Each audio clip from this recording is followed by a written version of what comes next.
Boop, boop, boop. What's up, Wraeclast? It's Waba along with Hegemony. What's up, guys? And our guest today, it's YOJI. Hello. Hello. YOJI, can we have a what's up, or what's up, guys, it's YOJI, like, kind of competition right now? Competition? Yeah. Let's see who has a better one. What is going on? You go first. Okay, all right. Here we go. You ready? All right. What is going on, guys? It's YOJI. All right. What's up, guys? It's YOJI. Oh, God, HEGE, get out of here. Oh, my God. God, get out of here. I think what these guys are trying to say is, what is going on, guys? Oh, okay, well, all right. Oh, yeah. I'm about to mute HEGE. Oh, my God. Okay, anyway. Yeah, what's up, everybody? Cool. So, yeah, we decided to have YOJI on today in light of his recent decision to, do whatever he's doing. Also, because we've been wanting to have YOJI on for quite some time. So we have a bunch of different topics we're going to talk about. I'm going to let HEGE kind of start the first one. We're just going to dive right into it for you guys. So this episode is going to be a little different. We have a lot of theory crafters here, and we've made a lot of builds, but I'm sure we all have a different way of going about it. And I wanted to tap into the brains of Waba and YOJI and see how their approach is different than mine. So hopefully this will give you guys an idea of maybe something that you could change or you can adapt and become your own theory crafter in Path of Exile. So my first question, we're just going to go around the table and we're going to talk about how we tackle certain things. But how do you guys approach coming up with a new build idea? What inspires you? What resources do you use? All right, what resources do you use, Trey? Okay, so to be completely honest, I feel like theory crafting is much more straightforward than it may appear. I think when it comes to builds, like everything kind of shares a lot of the same framework. So I think it's much more cut and dry than a lot of people may think it is, and I just find myself kind of going back to the same passive tree frameworks. And the only thing that really makes me think that I'm ever theory crafting, right? Because I hate the idea that someone says, "Well, I'm theory crafting," and they're just making trees. But most of the time, the trees are all kind of the same. They're always the same. If you're theory crafting a crit shockwave totem build and you're all of a sudden you're theory crafting a crit arc totem build, those trees are pretty much the damn same. Besides the AoE, the trees are so similar. So I think what theory crafting really comes down to is, when there are new uniques or new interactions with skills or new skills, and it's just kind of the resource that I use is kind of going back on the things that I've known for such a long time. There are also a lot of streamers that I go and look to. I know, if I were ever really interested in doing a summoner build, which I probably won't be. I've never ever done a summoner in any action RPG. I'm not gonna try to theory craft my own build. I'm gonna go with someone that I would consider a trusted source. That would be like Angry AA, Gazzy, things like that. And I just I use the forums a lot too. Because the forums do have a lot of information. Most of the class forums have their own kind of list of build I don't want to say certified because it's just maintained by one person. They're just these are all the builds for this subclass. The only issue with that now is the fact that we have Ascendancies, and I really wish we had Ascendancy subclass or forums versus class forums, because that's kind of annoying as hell that I have my shockwave totem build. The first forum post that I really did is in the witch forum, and no one plays witch anymore for shockwave totem. So when you say you go to these streams, what are you looking for exactly? Just a tree. That's all I really look for. Okay. Yeah, just a tree. Because I want to get YOJI's opinion on this too, but really, once you start playing it, you just get a really good feel of what is needed for the build, what stat is the best for you, right? You could really feel it once you actually play it. So just getting the tree is, I feel, pretty much most basic thing you could do, and then getting the tree and playing it will let you do your own things. I've definitely taken builds and tried to do my own little variation of it. Just an example, the very first build I played, like to some success, was Pox's like crit fire trapper way back in the day, like in Nemesis, and I remember thinking, wait, I could go acrobatics instead of mind over matter. Like I was like, I could go acrobatics instead of iron reflexes and mind over matter, because it used to be, the tree used to be substantially different where mind over matter was, and you just might as well go iron reflexes, and that was when Cloak of Defiance was what it was, blah, blah, blah, blah. But I remember when I spec'd into that, and I was like, cool, I'm acrobatics, I'm going to pick up Heart Seeker for a crit. Holy shit, it was terrible. It was so terrible, and I immediately regretted it.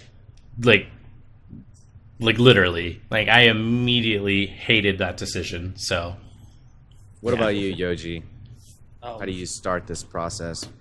I started this very, very different. I usually either come up with random ideas. Like I come up with random build ideas all the time, but which I probably have I don't know, for every build that I make, I probably have 20 different ideas that I think I could make, and then I narrow it down to what I think would be fun to play, what I think would be interesting to try out, what actually could work. I sort out the stuff that could not work. So oftentimes I will actually start playing a character, and then at level 40 or whatever, when I switch to the actual build, I realize, hey, it's not working. I had that a few days ago when I was playing Kinetic Blast Trapper. It was Kinetic Blast Trapper, and then I found out, or I was reminded that traps do not auto aim. So when the traps blow up, they just shoot kinetic blasts in random directions that never hit anything, actually. So that doesn't work. So I switched to mines, that didn't work, and then I switched to range attack totems, that actually does work. So I'm playing that right now. So often my builds evolve while I'm playing them as well. But usually I just pick up random ideas. I see a unique and I think, hey, could this work with another skill? Then I go through skills, or I go through the list of skills in the wiki. I use the wiki a lot. That's my number one resource for checking things. I use the wiki and I think okay, what does this actually scale with? And sometimes in the wiki there are funny interactions listed as well. There will be a note, hey, this by the way also scales with AoE or something like this. And then I will be like, oh, this scales with AoE. So what if I actually scale that with AoE, and nobody has ever done that, not seen that done before. So I try new things out. Usually when I make builds, my reason to make builds is because I want to play something new and different that I've not played before. I very rarely revisit builds, except for the first build in the league, where I sometimes default to something that I know works well. Like, for example, Summoners. I'm a lot like Yoji in that I like to play a lot of different things, often the underrated stuff, or I'll tune into streams, but what I'll look for what are the people that are playing, specific builds to hit 100. What are they doing? And what is the overall accepted meta build? And then I try to play something, I want to play something that's good. Granted, I don't want to be able to, I don't want it to have poor clear speed, but at the same time, I want to shed some light into some underused skills. So I know exactly what you mean. You want to make something unique and different, but not just for the purpose to be unique and different. You want it to be actually kind of good. Of course, it's not going to be Valspark or whatever, but it's still it still has to be good enough to be worth being different. Kind of. That's my problem. Just making hipster builds for the sake of making hipster builds is not enough for me as well. I can definitely see where you're coming from. Yeah, because those ladder players, they do a great job at showcasing, how good a build is. And it's not that I'm refuting it. They're hitting 100. They're doing high tier maps. They're going so fast. But I feel like it's a waste of time just to do the same thing. And that's kind of like, I go to these streams to see what people are doing just by reading the titles. I don't really even go in and see what items they're using, unless it's something that's very, very specific. But I mean, you can see Valspark is definitely a really popular one. Anything with champion and bows, and then you see the Molten Shell and the COC Discharge. Those are probably the most popular streams that I see lately.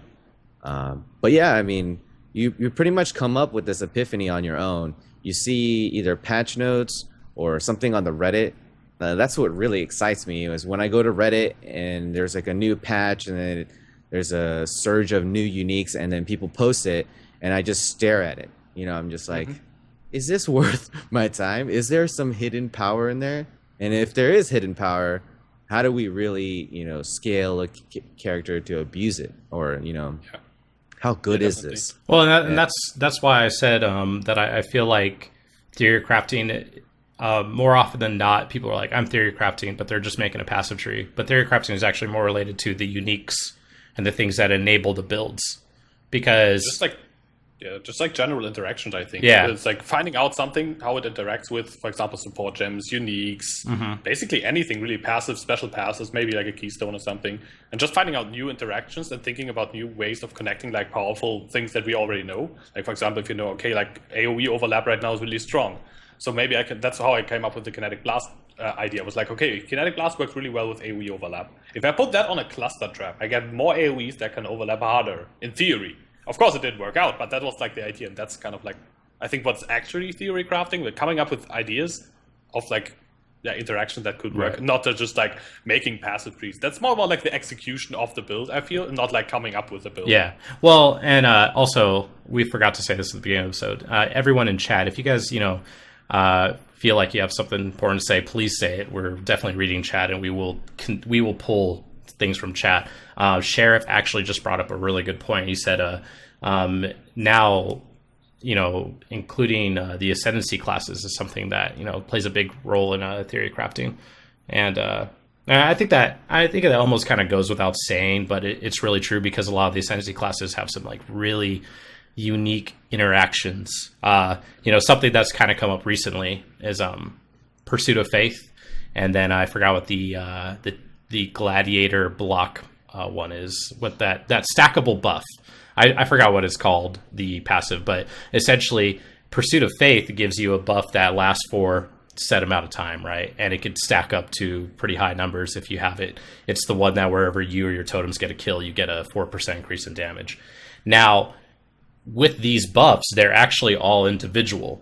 And that actually has some synergy with the unique jewel mantra of flames.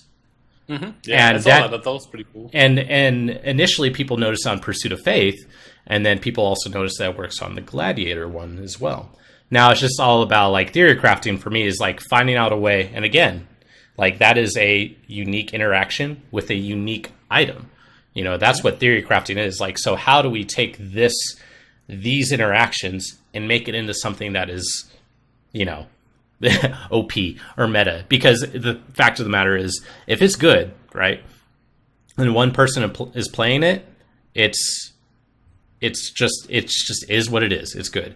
If it's good and 1,000 people are playing it, or every streamer is playing it, all of a sudden it's OP. It's just like it's kind of. It's not like how many people play it actually influences the power. It's like an indicator of power, but most of the time it's actually just an indicator of like, first of all, what gets popular. Like there might be OP builds that we just don't know about because nobody's playing them right now. Yeah, right.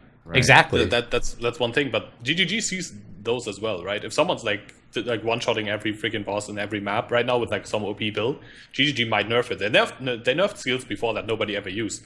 For example, for Frenzy, I think they once gave a reason where like they said they nerfed it because of something that was done on their test realm. We're like, that's not going to go into the main game. They nerfed LE hit.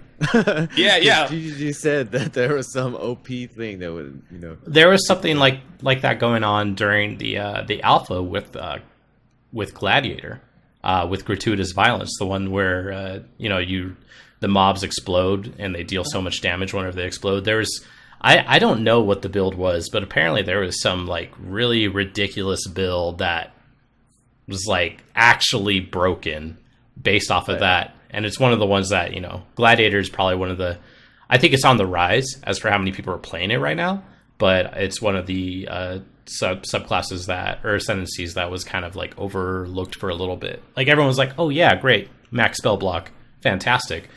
But there's a lot more has kind of come of it. So also now is kind of the time in the leagues where people more start to like experiment a little bit more, because now is like where the first like bigger drop off happens, and the people that stick around right now are just like more willing to try out things as well, because like the competitive time is over, where people like race, try to make the early currency, try to play like all the OP builds, get their map rules, whatever. Now it's more like the time starts where like, let's stick around a little bit. I have a lot of currency. What silly stuff can I do with this? I think that's what happens now. Like people got their builds like really decked out right now that they started, and they're like, even if you have little currency, you could do that. I mean, yeah. Maybe this is a great league for that. yeah. But people in general, I would say, have like for wherever they are, like in the progression of how far they can get in the game, like currency wise, they right now probably have more currency than they have in the beginning, the first 2 months or so, because that's when you reinvest in your characters. And right now you're like, okay, my character's kind of where I want it to be, and now let's see what I can do. And now they start like all the other ascendancy classes and test new stuff out. I think that's what's kind of happening right now. I mean, I think it's important to say that theory crafting is kind of different for everybody. Now, you know, Yoji, Wabacha, and I, we've had a lot of experience with the tree, and when the tree doesn't change too much, you know, they just add maybe a keystone, they add a new wheel, you know, it comes so natural. Like we know what the efficient pathing looks like. So when we go out and we fill these trees out for, you know, 5 minutes, it's just a matter of us deciding, is this worth it? How much life can I get if I get this keystone and this keystone? Like, am I stretching myself too far? It takes us a matter of, you know, few minutes. But for someone else that doesn't have any experience with it, you know, it's pretty daunting. It's like they look at this and it's a whole ordeal in itself. But, you know, Wapacha, what he says is like, right. It's just straightforward. Yeah, there are very straightforward, you know, pathways. You just need to really understand and dive into how these keystones interact and how you're going to actually like utilize it, whether it's elemental overload, whether it's unwavering stance, iron reflexes, and understanding all the drawbacks. Yeah. But I wanted to ask you guys, how much time do you actually spend just staring at the ascendancy trees? Like when you pick a skill, do you pick a skill first or do you pick an ascendancy first? Like, how do you guys go about it? For me, it can kind of go either way. It's really depends on what I'm coming from. Usually I pick like the build defining element first. Sometimes it's an ascendancy passive, sometimes it's a keystone, sometimes other times it's a skill or unique. And then I start building from there. So I like take the first building block. For example, I want to make a build with obliteration, the new chaos explosion wand. And then I go like, okay, what skill do I want to use with it? Probably kinetic blast. Okay, what can I do with this? What's good for kinetic blast? And then I go through all the ascendancy passive and check like, okay, this would synergize with this. But that's only one way to go. I could also be like, okay, I want to play a insert random skill here build. And okay, I want to play an ice trapper. What would go well with this? What the uniques would work? I can go from either way. Or I can also come from the ascendancy passive side. I could go, okay, I want to play a guardian low life build that stacks a ton of armor. What could I do? I could do Aegis, I could do Summoner, and then I assembled the puzzle from either, like I picked one of the pieces and then I assembled the rest and kind of like try to come up with a cohesive build idea that kind of started from one initial idea, or like from one synergy. Could also be something like, okay, I want to do something with lots of AoEs. So I'm going like, okay, Pillar of the Cage God and maybe, I don't know, Carcass Jack, and then I go from there, what would benefit from a lot of AoE. That would be another way to go. So like either from mechanic, unique, gem, anything works. Yeah, I mean, for me, lately I've been doing it off of the skill gem because there's so many, or there are only a few skills that I have not touched ever, and more often than not, they're like the meta skills. And I usually look at it and I'm like, well, how can we make this different yet effective? And you know, I'll spend the majority of my time actually picking an ascendancy class. You know, like I did a Reaver recently on the left-hand side of the tree using Abyssus with the crit chance or the crit multiplier. You know, normally people are like, well, just stack armor, go RT. But I was like, no, I actually want to go left side crit. And it was very, very good. Even with the ascendancy class, it was just like phenomenal. I'm actually keen on actually remaking that or re-rolling it because it was just so easy. Way easier now with helmet enchants, and helmet enchants are kind of build enabling too, but it doesn't really play too much of a factor whether or not I want to try it but I actually wanted to ask you guys, like, Well, do you want me to tell you yeah. real quick? Yeah, well, Go for it. because recently I was I was playing a Hierophant Arc triple totem build, and Rise was doing this too, and I actually kind of go with the Ascendancy first, and then figure out a skill to use, because I feel like the Ascendancy is such a defining factor of your build. And I mean, that's pretty much it. Like, you guys already talked about that a lot, but I think going with the Ascendancy first is generally the way to go, because more often than not, a lot of skills work for in any given situation. It might be a little bit different for spells,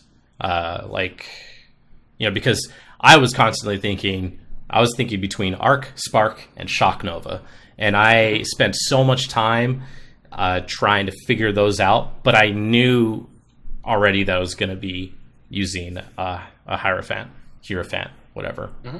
So, yeah. But go ahead with the next thing you're going to say. Sorry. Well, I was going to ask you guys, when you're coming up with this build idea, like, what are the most important factors for you?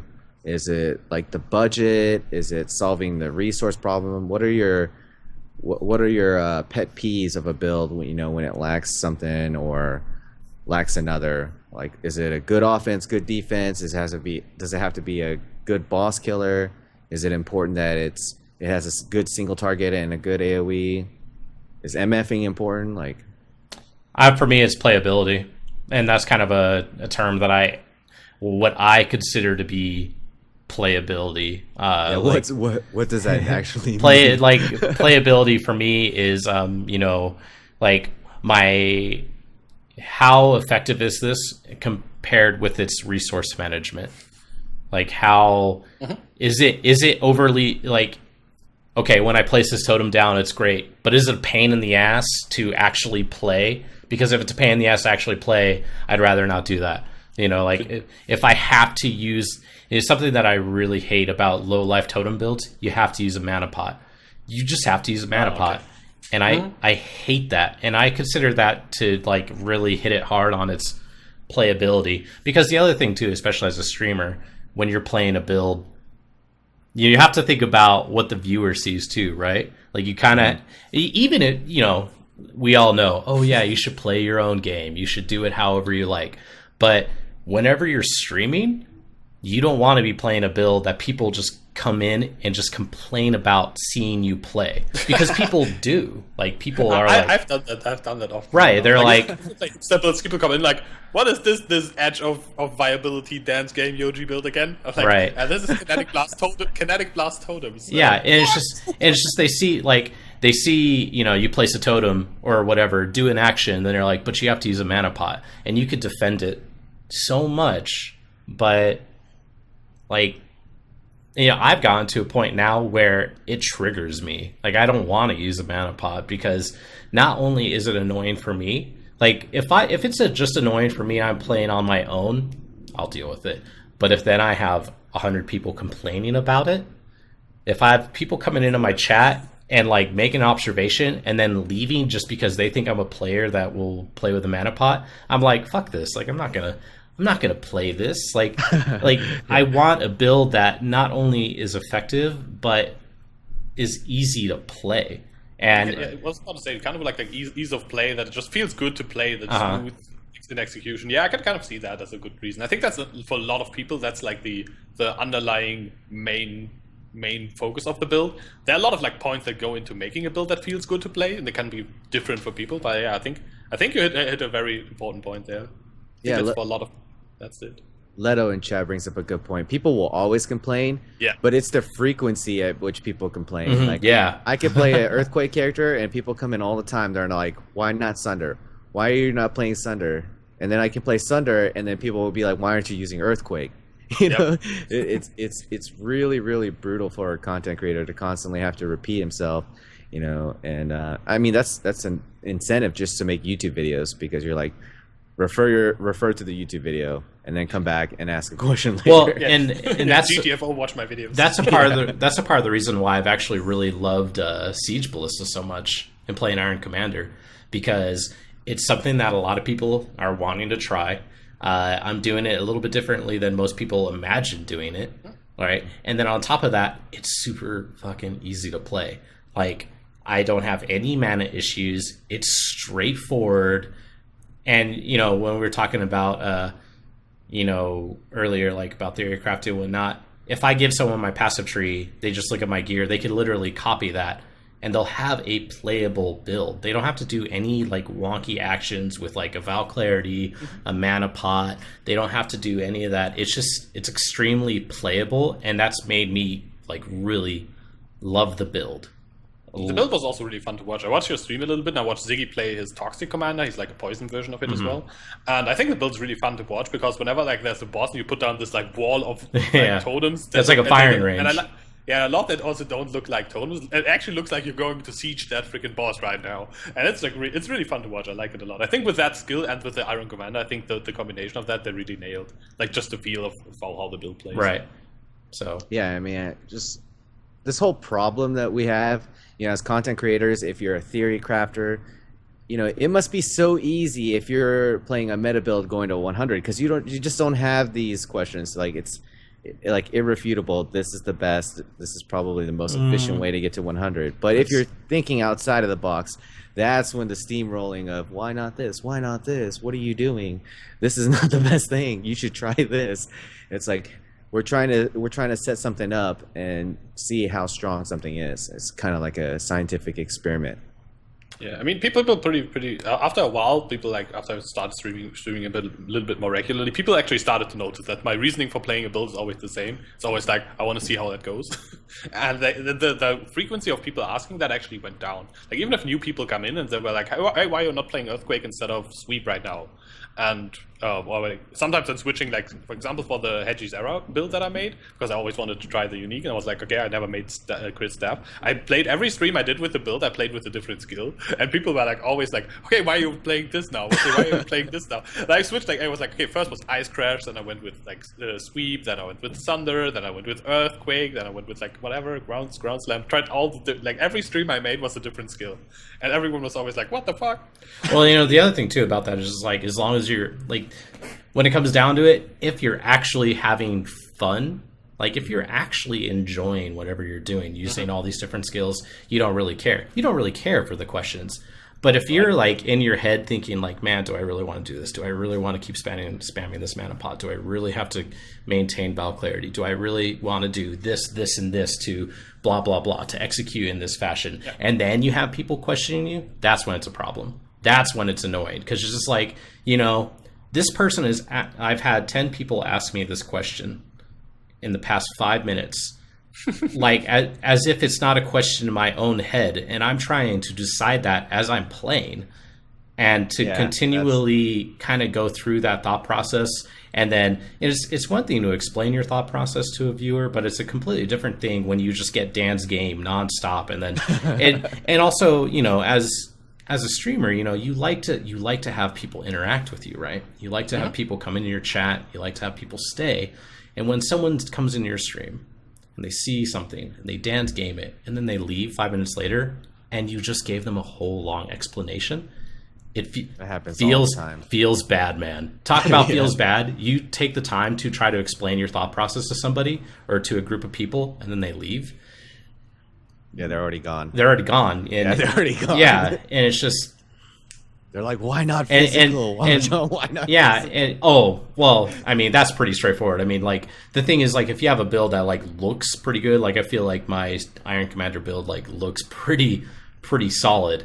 You don't really have to worry about it too much. But when if you have this build on the edge of viability, yeah, people like Arc Totem. Arc Totem kind of did that for Rise recently. I did it with Arc Totem, and it's just like, it's right on the edge. It either needs levels, you know, gem levels, or more skill points. It needs a couple of things, and unless you're like a super established streamer, you know, people aren't going to give you the benefit of the doubt. The thing is, like, I kind of knew that when I came into streaming, which is not too long ago. I kind of knew what I was signing up for, because, like, when you watch streams and if you pay a little bit more attention, you see that people are always answering. Like, if you watch like a stream for 2 hours, there will be like 5 or 6 like times that the streamer answers the same questions. So I knew what I was going into, and what I do is I try to like not answer the same question over and over. So if the question comes up and I answer it, and it comes up the next like 30 minutes, it comes up again, I just ignore it in chat and like only like like why answer is it a again. streamer? Does a streamer ever read chat? What a crappy streamer! Yeah. It's not, like, you always get like, why are you ignoring me? And I'm like, instead of typing, why are you ignoring me? You could have just repeated your question. I would have read it now. Right. Okay, I mean, so going back to the original thing. Yeah. Sorry. We Tangent. established that, you know, for Wabacha, the priority is resource management. He does not want to use the mana pot. He's like, dance game mana pot. But on the other side, I think if you force yourself to play with a mana pot, it'll just become second nature and like almost muscle memory that you might not hate it as much, because there are other streamers. I know Pox, he loves playing with the mana pot. Like every build, he just like, he's like, fuck management regen. I don't want to spend the extra effort to go look for good mana regen gear. So I'm just going to, you know, slap on a mana pot and call it a day. Yep. I mean, I'm a bit more like Wabacha, where I care a bit more on sustaining my resource, whether it, you know, the only mana pot I like to use is a Dodore's Elixir. I'll just put that out there. You guys know this. I call that the hegemony special. That's not even really a mana pot. Like that's you don't use that potion for mana. It's a charge pot. Yeah, like what's it called? Divination distillate. You don't use that for mana in life. Yeah.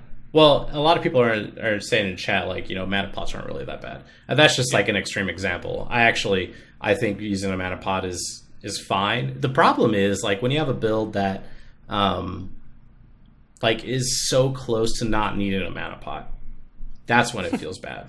Like I personally think that's not like using a mana pot does not feel bad to me, but what feels bad to me is like not having another good utility flask in that slot instead. Right. That's what feels bad to me. That could be that mana pot could be a Vinctus, it could be a Taste of Fate, it could be a Basalt, it could be a Granite, it could be anything, a Ally Resist flask. It could just be something that is way better than There's so many good choices now.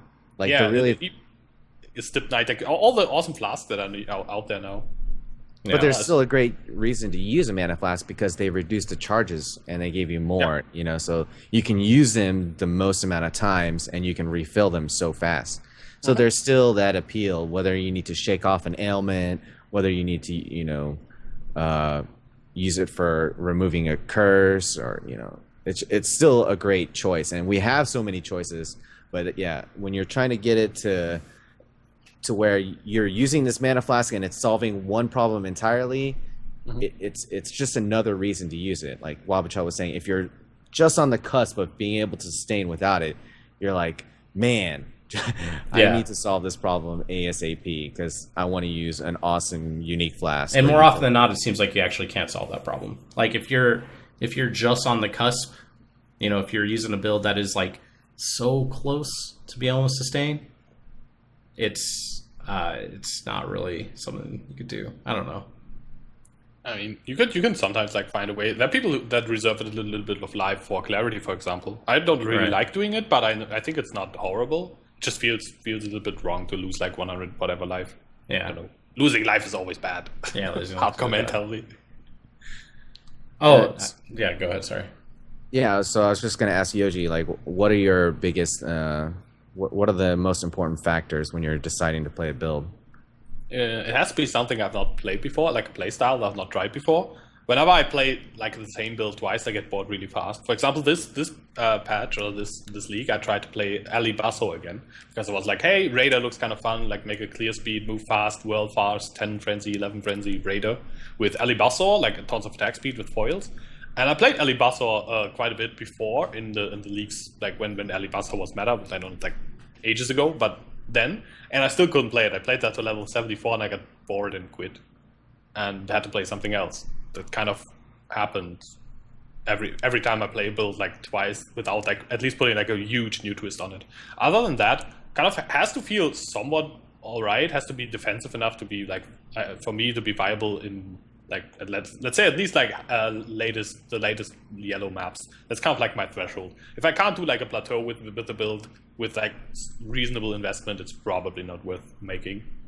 And other than that, it's just it has to be unique. It has to be something I've not tried. That's the only real reason I make new builds, to try new playstyles. And before this league, for example, I've not played melee basically ever at all. So there's still a lot to explore. The closest thing you played to melee was Ancestral Protector. Yeah, I played Right. Earthquake, Ancestral Protector, and your unique, the Era build. That was Yes, the first 3 melee builds I played them like to the Era characters like 80 something. The Earthquaker died at 88, and the Totem guy died a little bit earlier. But those were like the 3 highest melee characters I've made in a long while. Usually I rage quit melee at like 30 something. Wow. That's really early. That's when it starts to get sweet. You get like Yeah. multi-strike at what, 38 and Yeah, usually when I get multi-strike, I'm like, this still feels shit even with multi-strike. Guess I'm gonna play something else. But is it because of mana?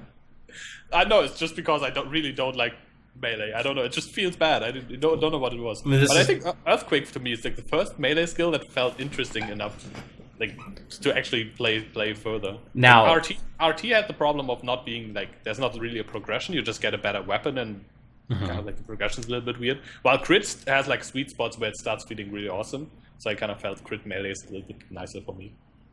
Well, you know what you're saying, like how melee feels bad. I think this is something that it's kind of funny that how action RPGs it's kind of evolved to this. The best melee skills are usually not used as actual legit melee skills. Like Reeve, for example. Yeah. You could like hit something that's, you know, like you could have a huge AoE and all you just do is hold down right click and you're hitting this thing that's halfway across the screen. Earthquake is kind of a little bit is similar to that too, and I always find that like kind of that concept funny in action RPGs that the most popular melee skills are hardly melee anymore, and they're abusing range. Frostblades, for example. So Yeah, it's because melee is really horrible. Like from a like standpoint of trying to make a build that is safe, clears well, and can do most content. Melee can do it, but you can just have it easier with range and better. Right. Every time. But all right, I'm going to pose this question to you. Seriously, do you think people would think so little of the actual like in-your-face melee skills if we never had something like Reeve, if we never had something like Earthquake or Frostblades, or any of these abilities where you don't actually have to hit the target? I think it's just people getting used to the fact that you could play a melee build without ever putting yourself in the traditional sense of melee danger. You know what I mean? well, I think perhaps Because what skill was like that in Diablo 2? I never played Diablo 2, so oh my god, God, get out! sin. not really. But I think the problem is I don't think the problem is that there are skills that have you go in and like name lock mobs. I mean, name locking kind of feels a little bit bad, but I think the main problem, even if there's not name locking, for example, Ice Crash has you actually go to like somewhat melee range and like punch things in the face, for example. But the reactions to the Diablo, and I think the problem is that the clear speed is just lower, and you are putting yourself in harm's way no matter what you do with a real melee skill. I think the problem is there's no upside to counteract that. You're not more tanky, especially since they gave Fortify to everyone now. You're not more tanky. You don't get more damage. Like melee skills don't have more damage than range skills are. Right. Not in a way, but they kind of should have some upside because they already have the downside of you have to be next to the enemy. You can't just shoot them off screen, and yeah, you get hit more often. But So look your at clear it speed is this low, way. damage Maybe taken this is low. maybe it's not give melee more of a reason. Maybe it's give range less of a reason to play range. Maybe put more punishing things for range. Maybe a shock nova or more far shot type mechanics, or maybe if you hit a monster, it reflects the projectile back to you if you're too far. Maybe range needs to have more problems.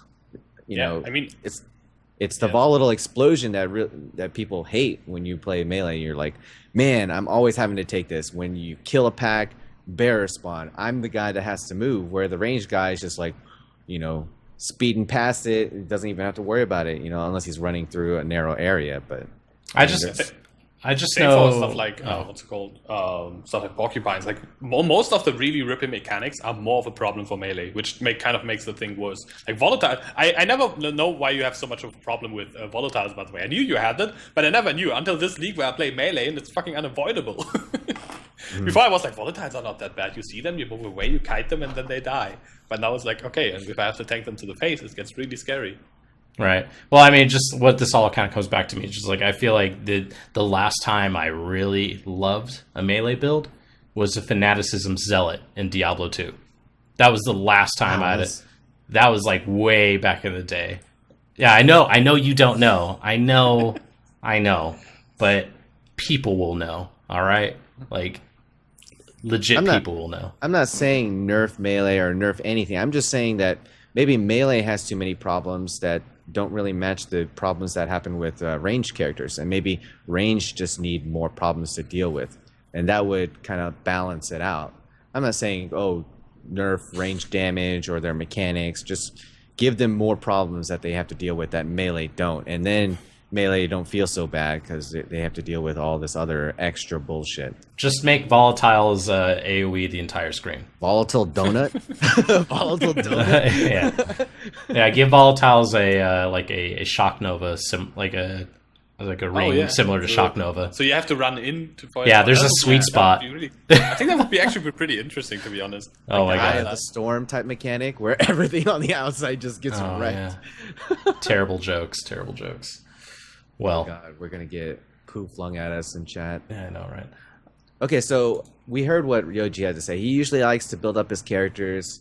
I'm guessing, what level do you like to get him to? And you want to do yellow maps, right? I usually have like a goal for my characters in mind that what I want to do. For example, right now my support I made to reach level 92 because that's the highest level I ever reached in hardcore. Then the other characters I make, for example, last league I made a character just to kill Aziri. I made a character to kill the Winged Square boss. Sometimes I make characters just to farm easy maps, like a character that can speak clear, like fast spark maps, as people like to call them, like linear maps, gorgeous. That was my this league's Buzzsaw character. There's a raider. He can really do linear maps really well, while as soon as he has to backtrack, he kind of struggles. So yeah, what I like to do is like make characters for specific purposes. That's what I do a lot. Right. And for Wabacha, like, what kind of goals do you set for your characters? Playability. No, I think I'm actually going to start just always wanting to get 95. Okay, so 95. Yeah, being 95 able plus. to do red maps. Yeah. Right. Yeah, Okay, that's where I am now. Just because. I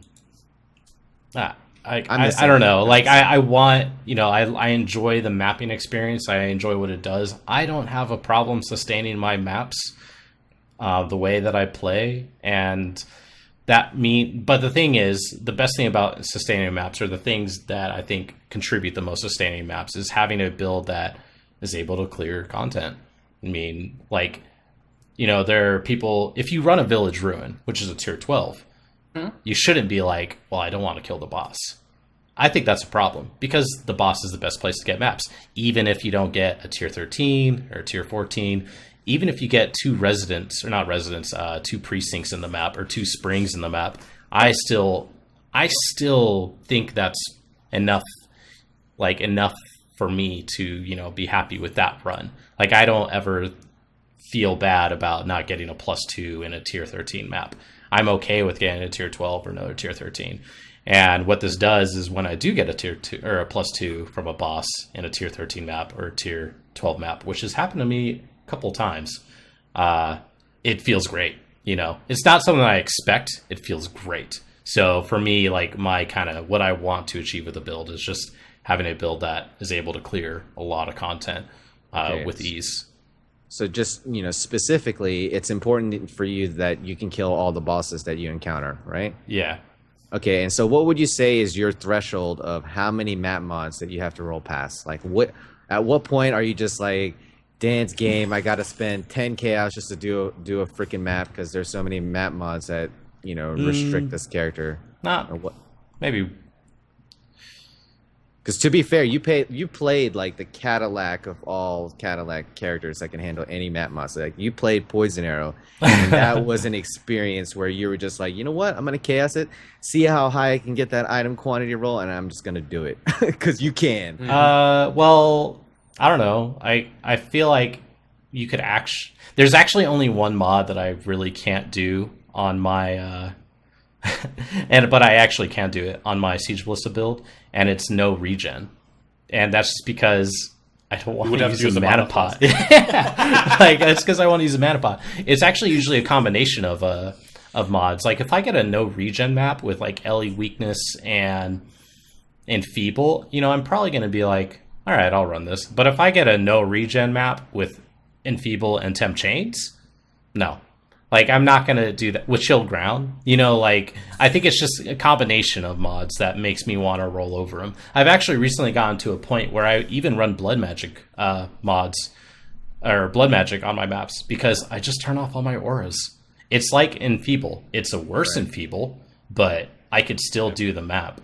Depending on the build, yeah. I have no problem with re-rolling, like, if you, like, no regen and Blood Magic, a lot of builds can't run. For example, if you're a low-life build, you usually can't run those two. Like, my support can't run Blood Magic, it's the only thing he can't run.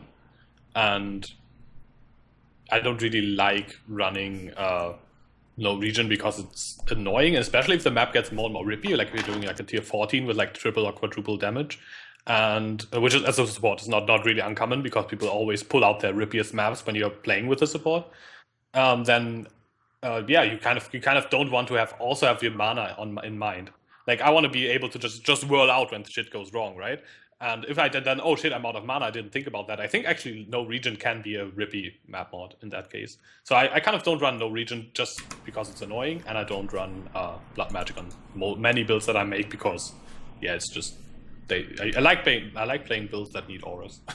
Yeah, well, that's the other thing about no regen. It's just like, no regen might not seem too bad, but it could potentially be very, very rippy with things like vulnerability, desecrated ground, or even like the mob type that is common in the map. You know, that's something that you have to think about. Like, you probably don't want to run a no regen vulnerability village ruin because that's also a case where you probably won't do the boss because regen is a huge form of mitigation against degens.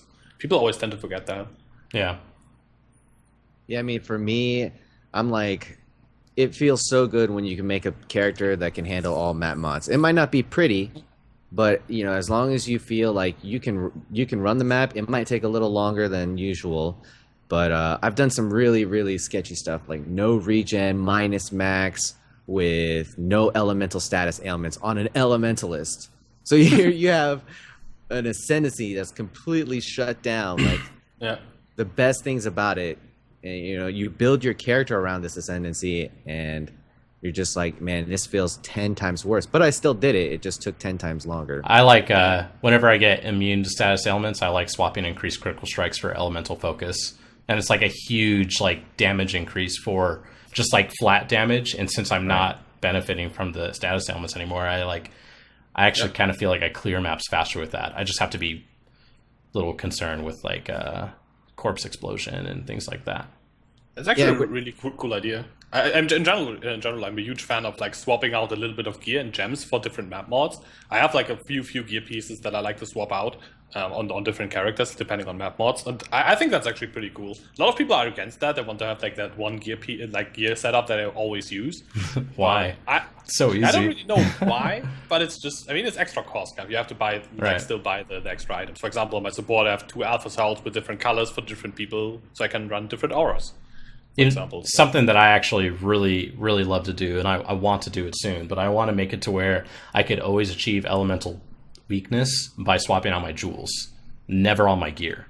Because then if I could take away a couple of suffixes and a couple of slots, I could get a little bit more damage. I could get a crit, a mastercraft here, I could do this here, whatever, blah, blah, blah, blah, blah. And I want to try to achieve elemental weakness just by swapping out my jewels, I think that's actually something that's really cool, like just swapping things out. Because what you could do is when you're mapping, right? So like say you alchemy map and you get like the most money map, which is just like enfeeble, LE weakness, and like 40% life regen or 60% life regen, right?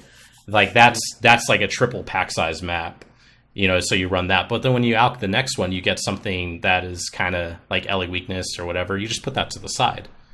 And then you batch those together, and then you just swap your gear out, so you don't have to keep doing it in between each map. So, if you have 5 maps that have blood magic on them, you just put them to the side, and then you drop all your auras. That's what I do too. Yep, that's what we do as well. You have to respec a point or make a swap. It's just convenient. Just that's a good map. I don't want to re-roll it. It's got a lot of value in it. But the reason why we're talking about map mods and all this stuff is because I actually want to know at what point of their theory crafting process, do you consider, well, if I make this character, it's not going to be able to do this mod, this mod, this mod, this mod. And is that too many mods to where you just like, all right, I'm going to pull the plug and this project's going to get scrapped and I'm going to move on to something else that, doesn't have to deal with so many extra negative map mods. Like, from my perspective, when I make a character and it's barely keeping up with the DPS demands with no negatives, like no physical damage reduction, no enfeeble, no equilibrium, Arc and all those totems. things. Oh man. Yeah, I mean, like, you're just like, okay, while this is doing content just fine right now, is it going to live up to monsters having more life? Because then if you're like a heavy elemental build, you're going to have a much harder time putting that pressure on to apply the status ailment because they added the threshold. And, it's just all these factors. It needs to feel so good in a white map or a map that doesn't have damage or damage reduction mods, right? Until you're like, okay, this has some potential. So at what point do you guys make this decision? Is this going to survive red maps? Is this going to survive a bunch of crappy map mods? I think it just varies. Like, for me, it just varies. It just depends. Depends on, like, how willing I am to put up with the bullshit of the build.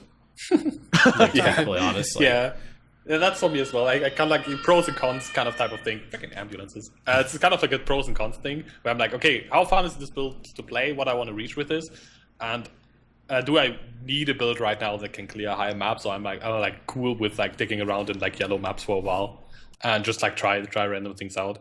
And because usually I kind of like I don't really go through like the map mod list and be like I can't run this, I can't run this. But you look at a build, you kind of know like, okay, I probably can't run Alley Reflect because I'm an Alley Wander or whatever, and you kind of like go through with that.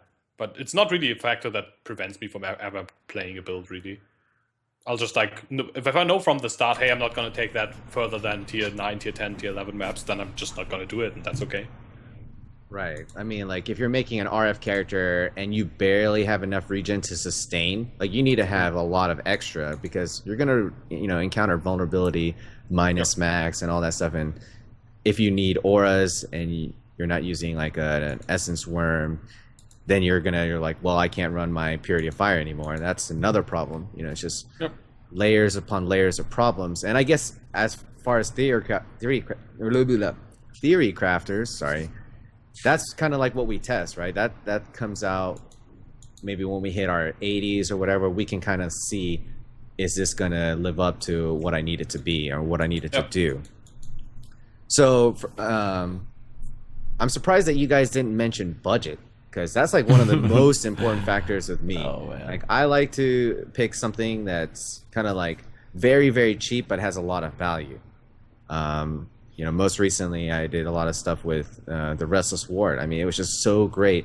Now it's not as necessary because the prices are dropping with Lightning Coil, Taste of Hate. Those are very realistic possibilities. But before, when I was using Restless, it had so much value because coils and Taste of Hates were like 5 to 8x.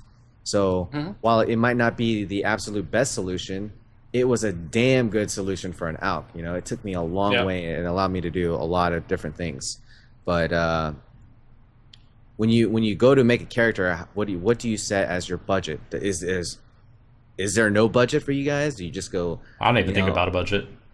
You don't even think about it? Really? I've never really thought about a budget. Okay. To be completely honest, like,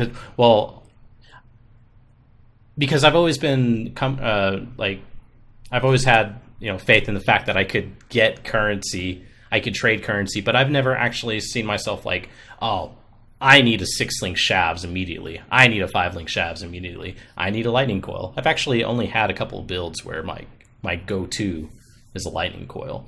Carcass Jack has been a part of like my go-to builds, but Carcass Jack's always been inexpensive. I think the past few leagues, I've been like one of the first like maybe 10 players to buy a Carcass Jack, just because I could trade efficiently. And a lot of that is tied into trading. Like, budget isn't that big a problem. And this league has been something very unique when it comes to like build enabling uniques, because those are the ones that are like the heaviest pieces of your budget, right? Like, so Well, know. you say that as far as like maybe a second, third, fourth, or fifth character, right? But when you're going, head Well, on, I'm saying that as my first especially character. even as a first character, really. Yeah, yeah, Oh, because I could get an exalt easy at the start of a league. I could make 2 or 3 exalts the first week of a league very easily. But that's just how I play, I mean, look at if I say Vol Molten Shell to you, what's the first unique that comes into mind? Okay, but remember, you asked me about the builds that I play. I would not say my first build in a league should be VMS because that's going to be a Scold's Bridle. And So in budget previous does play a factor, right? Well, I guess it does, but I don't think you should I don't think you should start a new league. Well, the thing is, I think for new players, they're like, oh, what build should I play, right? They have a lot of emphasis on that. But a lot of experienced players, we have our go-to builds. We have our builds that we have a lot of confidence in, that we've done multiple times, that we know we could do it. I could play Shockwave Totem without a Carcass Jack. I just need a 5-link. And I could get a 5-link for 4 Chaos, the first week of the league, and I don't know, I wouldn't play Val Molten Shell. Now this league is the exception though, because for you it's more like you kind of pay attention to budget, but not. It seems like it's more subconsciously that you will not choose the super high budget build as a league starter just because that doesn't make sense from your perspective. But it's not like you think about it actively. It's more like you do to look at your go-to builds and you play what you think is cool without thinking about budget as much, but you kind of beforehand have sorted out stuff that is okay, I needed this favor acuities for this build. I guess that's not going to be my first. That's not going to be my first one this league. I mean, that's because it's so obvious that you don't really pay attention to it anymore. I think that's kind of what's happening here. Yeah, and a lot of those builds, and especially to experienced players, we see that, and we understand that there's things that you need prior to doing that.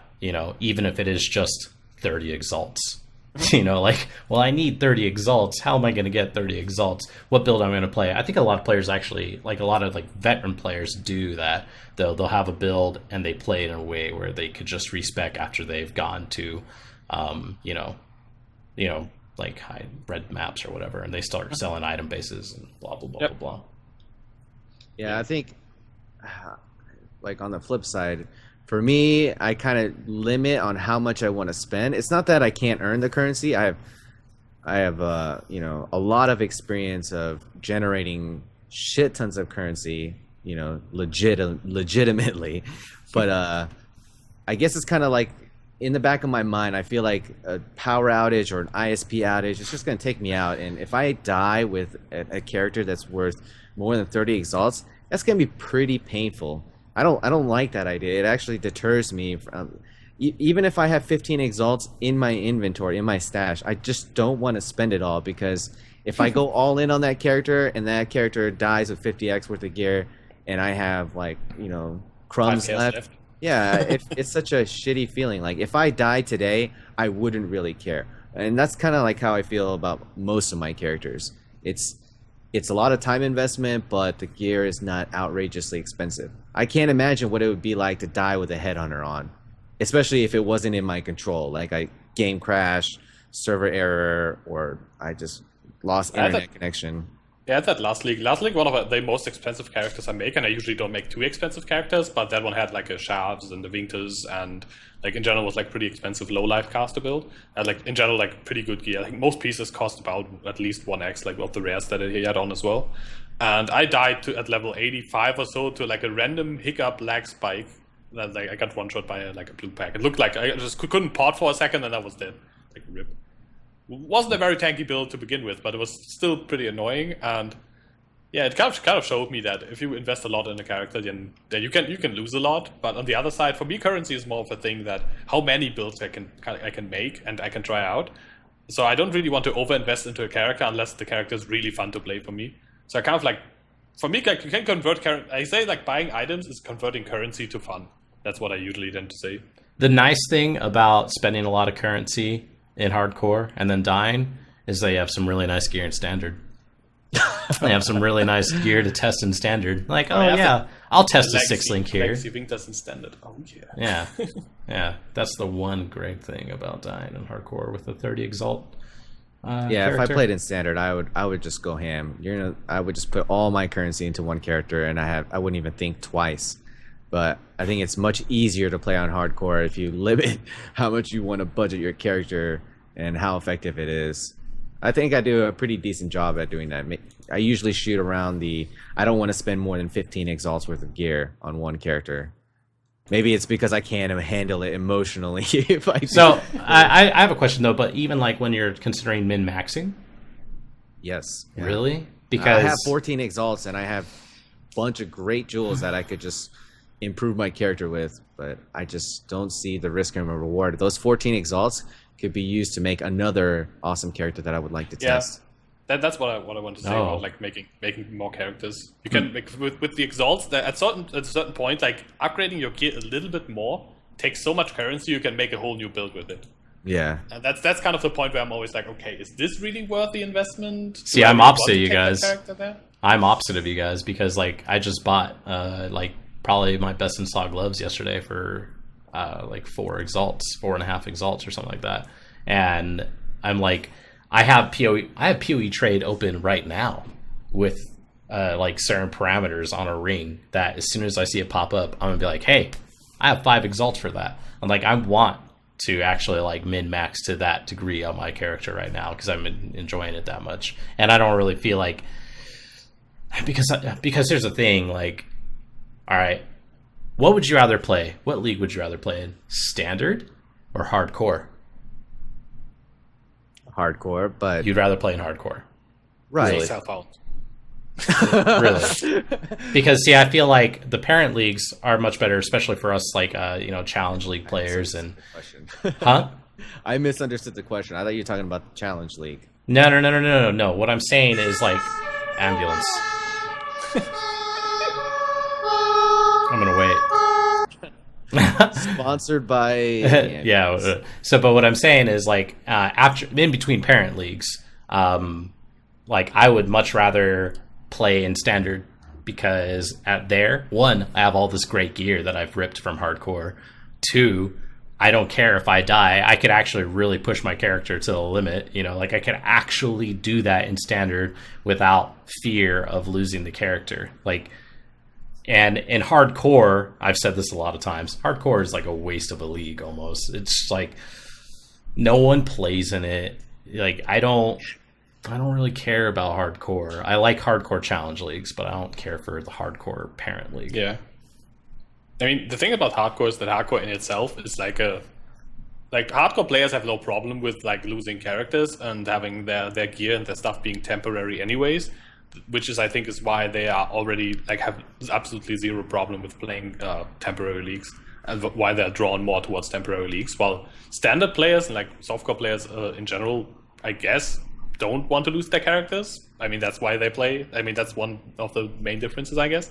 So I think that's why maybe more people are drawn to standard. So it's like just taking one step further of not losing your stuff ever.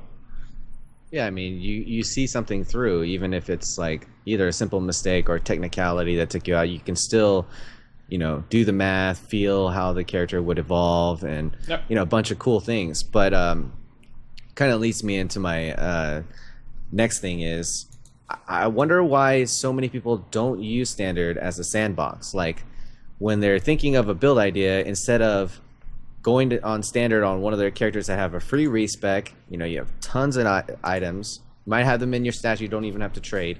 Like, why not test the concept there? Is it because you want the whole journey from level 1 to 80, 90? Like, what do you think the reason is for that?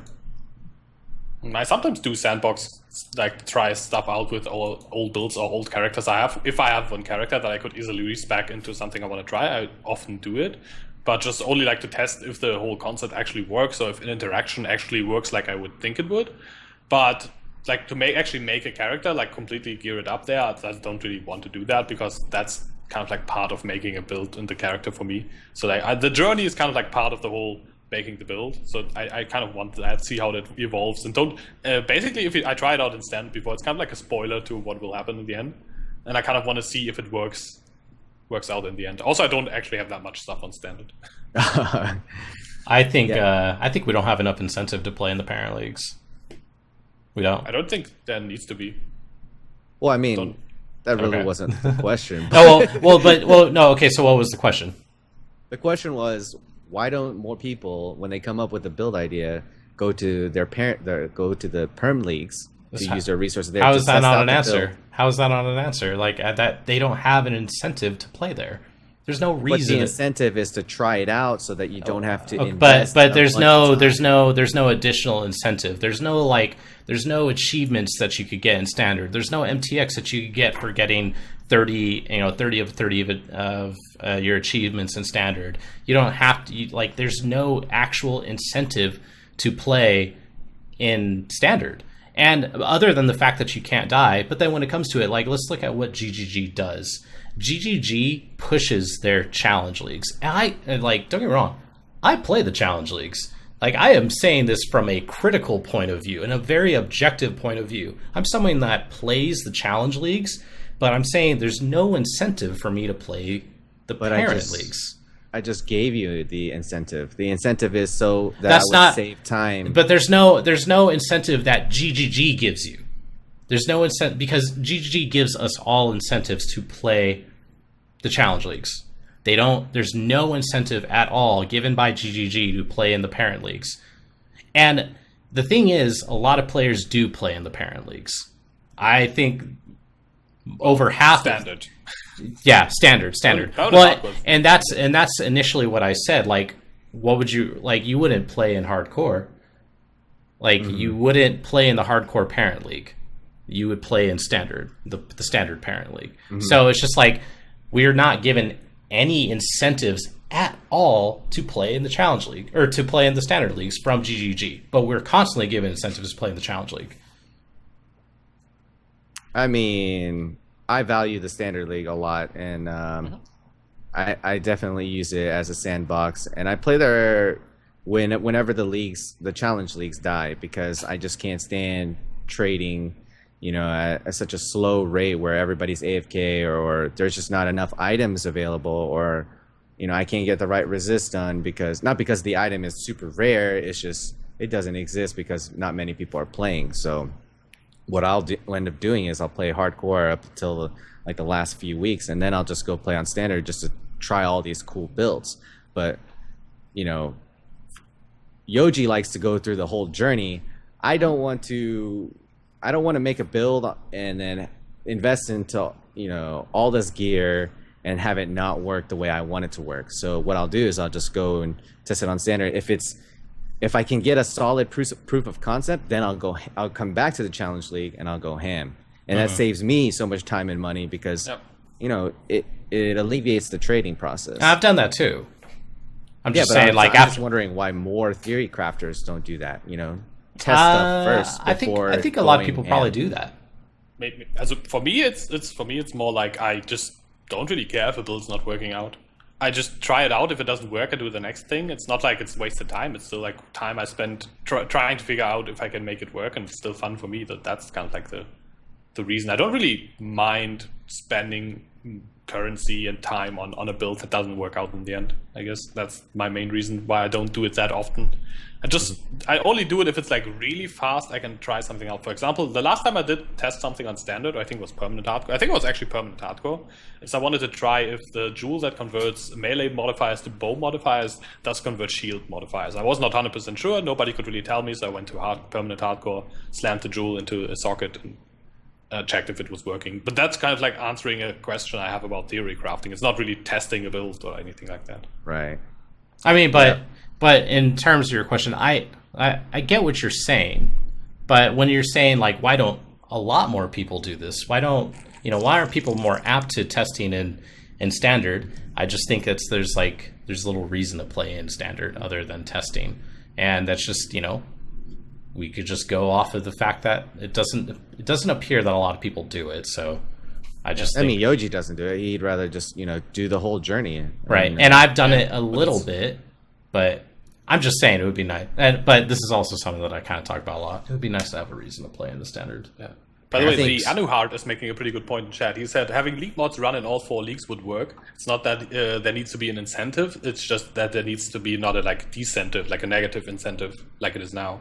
which I think is a pretty good point. That even like right now, it's like you actually miss out on content if you play the permanent league. It's not even that you don't get something like the challenges or whatever. You actually miss out on content if you don't play the new leagues. I kind of can see that as a well, yeah, I think that's more kind of like my point.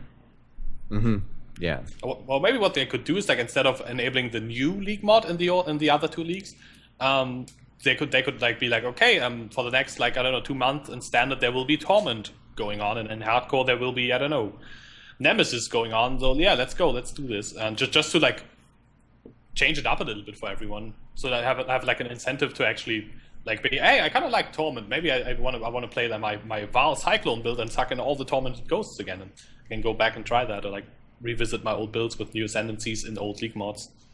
Have like something to like a little like refresh the spirit of the standard or like the permanent leagues a little bit. I think that would be pretty cool. I think he made a pretty good point. Yeah, I was really surprised at the reaction with the community and the release of Ascendancy. I was like, well, people are going to get so much power through this Ascendancy. People are going to be able to test so many different things. I would think so many people would just want to log on their character, test it out, and then once they are happy with it, then commit to a character. And I think I do that because I actually don't really like the vanilla leveling process, going through normal, cruel, and merciless. I don't really enjoy it that much. I don't enjoy it like a lot of other people do, and I do my best to just power through it, just kind of like do it. It's like ripping off a band-aid. It needs to be done, and twink myself out as much as I can to make it smooth. Just get to my passion, which is mapping and seeing the whole symphony of items and passives and keystones come together to make a really nice interesting build. And people like me, I don't know, like, how do you guys feel about the lab, the whole leveling process, normal, cruel, merciless, and include the trials in it too? Including the trials is way too long. Well, I mean, just your overall general opinion. I mean, you don't have to go into specific details, but how do you guys feel about the leveling process? Are you guys happy with it, or? It's really a hard question. I'm kind of happy. I'm kind of happy with the leveling process, but I like leveling in the game in general. But I can really understand people who are annoyed by the whole labyrinth running, and I can definitely understand people who are annoyed by the trials, because the trials are not even that challenging. The lab's actually pretty challenging, especially if you don't overlevel too much. It can actually be pretty challenging and can be really interesting.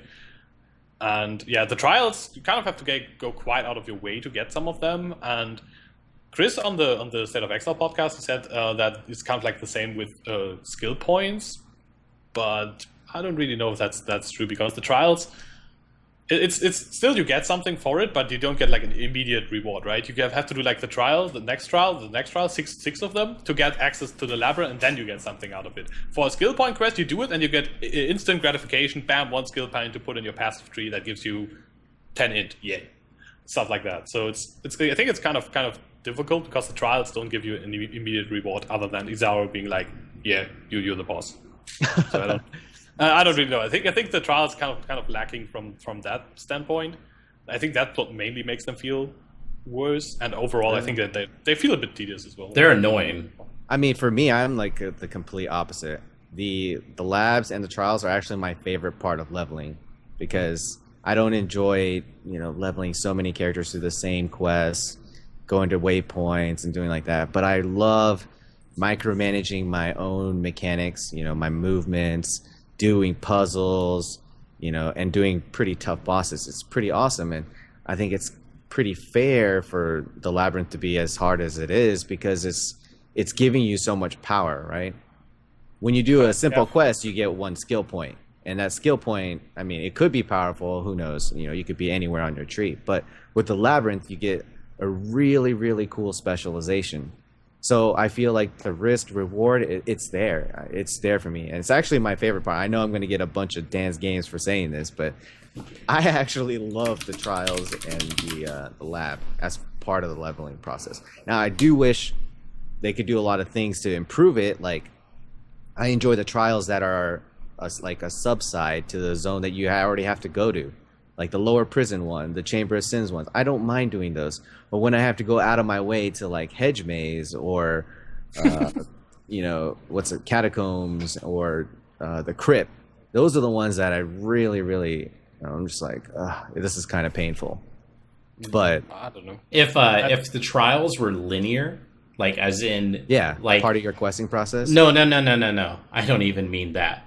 I literally like, because when I level, I fucking hate doing the trials. I have to do it 18 times. For what? Like, for what? I've done this before. So, like, if it was just linear, like, okay, imagine a portal. This is what I would love, okay? Armchair developer mode on, all right? Go for it. So, if you had your fucking portal, okay, and you had another portal next to it, the portal to go to the Ascendancy, right? You had another portal somewhere else, you know, Act 3, Act 4, somewhere else, and then you did your trials one after another. Like, you just went into it. It was one zone. You just knocked them all out. You just did everything. I hate the fact that I have to, like, you know how many times I miss the waypoint in Marketplace? I haven't taken that waypoint since the fucking change. Now all of a sudden I have to go out of my way to get it.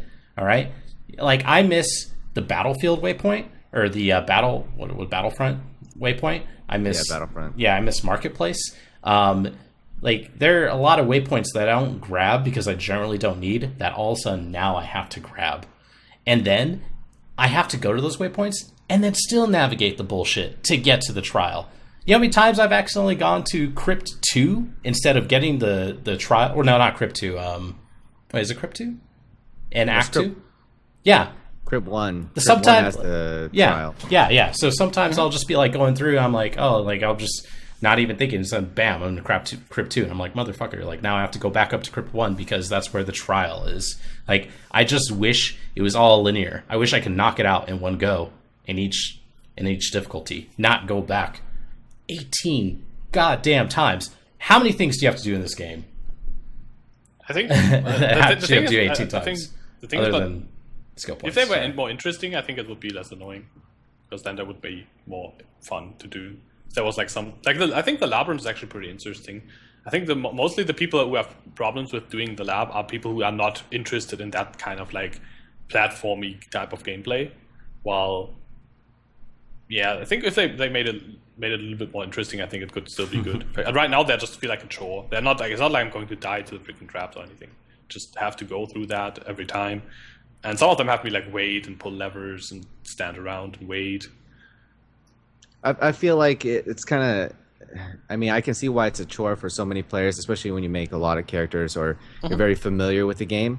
But for somebody like that's new, it's kind of like training. It's like training wheels to get to something really, really big, because you go through this big, elaborate labyrinth that's really long.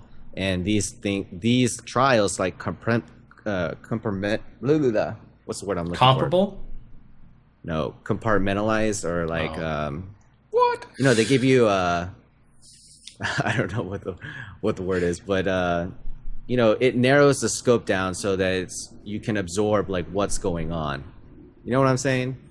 It's kind of like showing you a little tidbit and letting you experience a part of it so that you're not so overwhelmed when you get to the lab. So like you could do that if they're linear. Like you could execute that same exact thing if they were all in a row. They don't need to be spread out among Wraeclast. That feels weird. Among the wonderful world of Wraeclast that I want to explore. It's not an MMO.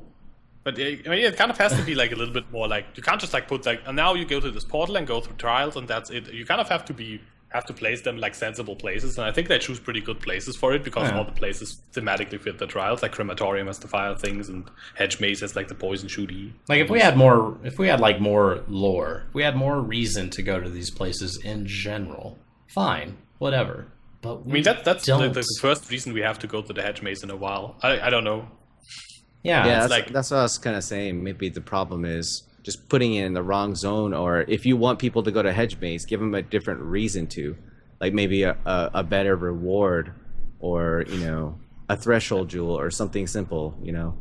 I don't really know what the problem is, but I have to say there is definitely a problem with the trials. So it doesn't feel good to run them on every character. No. It's like, I think right now the most annoying part. I'm okay with the lab. I think the lab is pretty cool and challenging, but there needs to be like some way built into the game to be able to skip some of the trials. Like maybe make it so that when you do the lab normal, and you beat E0 with like enough buffs, like all the buffs, for example, that you are proven worthy and don't have to do the cruel ones or whatever. I like what Stayox Something just like said. this. He said they should just let me ascend automatically at 80, 85, and 90. Please. Like, just... I mean, at 80 and 85, it's almost automatic anyways. Yeah, Well, I don't know. I guess it's just a different kind of player because I mean, honestly, I can't wait to get to the trial or do something different because especially if you've raced before, going through the same process, mud flats to. Why don't you just run through your house and like pole vault over your couch if you want to do something different? That's like a trial. Like I could do that. Like if you want to do, it's. I'm sorry. I mean, I'm kind of triggered by it. I just don't like doing the same stuff over and over again, and this is something different. And having it here and there versus having it all in a line, I think I would dislike it more if it was, all in a line, because it just would feel exhausting. But a puzzle here, puzzle there, do a little different in-game mechanics here. I find it refreshing, but I can see why you guys don't like it. Yeah, I'm all for the lab, but I'm like annoyed by the trials more than I enjoy them. Yeah, no, yeah, I like the lab too. It's just the trials are just a pain in the ass. But Yep. well, let's go ahead and because we've been kind of on this pseudo rant a little bit. Should we change? Should we change subjects now, HEGE? You think that's okay? Yeah, we can start with the next topic. Well, which is we want to talk about the current state of the league, right? Mm-hmm. Where everything is. So Brandis League. Brandis League, yeah. The current state of the Brandis Hardcore League. Recently, in the past like week and a half, exalts have like drastically dropped in value, like a lot. Why do you guys think that is? I have no Just idea, like dude. Just like every faster. league. Well, Just like but every league. that it happens in every league, but it's a lot more Always happens like halfway gradual. through the 3-month league. Yeah, but it's been fast. Yeah, really fast. In 2 days, like really fast. It's been a bit like a little bit steeper the drop off, but usually it happens around like halfway through the 3 month. It usually starts to drop off. It usually takes like 5 days in the past 2 weeks at least. It takes like 5 days for the exalts to drop from like wherever they're at, like 50, 52, 55, to like 30-ish. Well, 35-ish. the trade channels are still like pretty popping, like because usually around the time of the drop of the price, the trade chat, you go into like trade chat 2 and you don't really see anything, like nothing's really coming up. But right now there's still actually quite a bit of trade going on. And like, how many people are on your friends list? Like, how many people are actually still online for you guys in your friends list or in your guild? I know my guild is like really low compared to what it usually is, but my friends list is still pretty substantial. For me, It's the from same. what I've noticed, it's my guild is pretty much like 50-50, half hardcore, half softcore. And I notice a lot more softcore players still playing. I want to say 90% of the people that are online. It's definitely an improvement from the previous league. A lot more people are online versus being offline. But it seems like a lot of the hardcore players have either taken a break or called it quits, maybe because they got all their challenges done, maybe because they're done with making builds, or maybe they just want to go play Dark Souls 3. I don't know. I think that's actually a good point. Just as someone mentioned that in chat, I think Dark Souls and PoE has quite the overlap in player base. I think that might actually be what made it like look so steep, because now it's kind of the point where a lot of people would anyways like at least drop a little bit more playing other games, and then like this big game hits and everyone's like, might as well play some Dark Souls 3 now. And I think that might actually be the case, because the reason for the exalt ratio dropping off is less players, right? Because less people feeding chaos into the market and people holding on to exalts as they did like holding on to exalts less and like exalting, like trading with exalts more, because now later in the league people have higher budgets. I think kind of maybe that's kind of the thing. But I think actually Dark Souls 3 might actually not be one of the reasons we could be looking into here. Maybe not the only one, but it's definitely one of them. Yeah. I feel like once you get towards the end of the league, you know, you're min-maxing your character, and you probably have more incentive to slam exalts into it, because if trading is slowing down and, you know, you have the gear, it's got 5 properties or 4 properties, and, you know, what's another X, especially if they're dropping, you now have more incentive to use it for the actual intended purpose. But yeah, you have kind of more incentive to use it, but I think people also start trading with the exalts away more, because they're like, okay, I'm sitting on these 10x now, and also like if they think like, okay, late in the league usually the prices are dropping, let's get rid of some exalts. That might be a case. Another thing could be currency stash tabs, because you don't have to convert your chaos anymore to be able to like fill up the space. I, for example, right now, yesterday I had like 250 chaos orbs. Usually, if I had 250 chaos, I'd be like, that's like 5 rows of chaos or whatever. I'm like, dude, I have to convert them to exalts. That could be a good point as well. That's a great point. I remember doing that. I've never done that. I'd hate looking at my stash. I'd have like a stash tab of chaos. I'm like, dude, this is consuming a whole stash tab. I just need to trade up my currency. And more people would have incentive to do that if they have limited space. But I guess more people are. I mean, we also have to include all the 6-link items, the divination cards, Kadiro, all the hookups. I mean, people are probably slamming a lot of chaos into weapons, chess pieces. It's now easier to 6-link. That's also probably another factor, that maybe they're just buying a 6-socket high item level base and just trying to get the best rare roll that they can, and it's consuming a lot. Or we also have to consider the lab enchants, the helms, people buying a high base with the proper enchant of their skill and chaosing that. So the chaos is, it's getting used and abused. I mean, this is like economy theory and stuff already. Basically, like understanding a game economy is probably about as difficult as understanding like real economy in some parts of it. But yeah, I think there are like a lot of factors going into it. But basically, what we see this league has happened the last few leagues as well. Yeah, it's not all that difficult. It's not. Yeah, no, I know what you're saying. Like this usually happens where we have like the drop off. It's just it has seemed like pretty a huge drop off. Pretty drastic compared to when it normally. Yeah, normally it just goes down gradually until the league ends. Now it's just like a market crash or something. 2 days.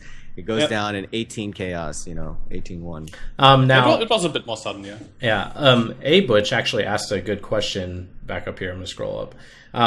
He said, "Why do people price in exalts anyway when the price fluctuates constantly throughout the league?" Now I'm gonna go ahead just to answer this first, so you guys could, because I've been thinking about this for a few minutes. I think a lot of people who have like the kind of the choice. Like, I know for me, when I sell something, I kind of have a choice between selling in chaos or exalt, because I have plenty of chaos and I have plenty of exalts right now. And to me, I actually kind of need my exalts a little bit more, because they're potentially what I'm going to be using for, crafting. Like I've exalted 3 jewels in the past week. Like I have like these good 3 property jewels and I exalt them. Bricked them all. But I've exalted 3 jewels. But,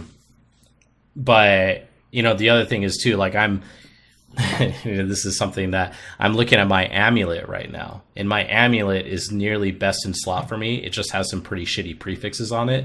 And I'm thinking about going through with actually like master crafting in, wiping the prefixes, exalting it, wiping it, exalting it. Like I'm actually thinking about doing that because of how good the amulet is for me otherwise. And so I need the exalts compared to the chaos.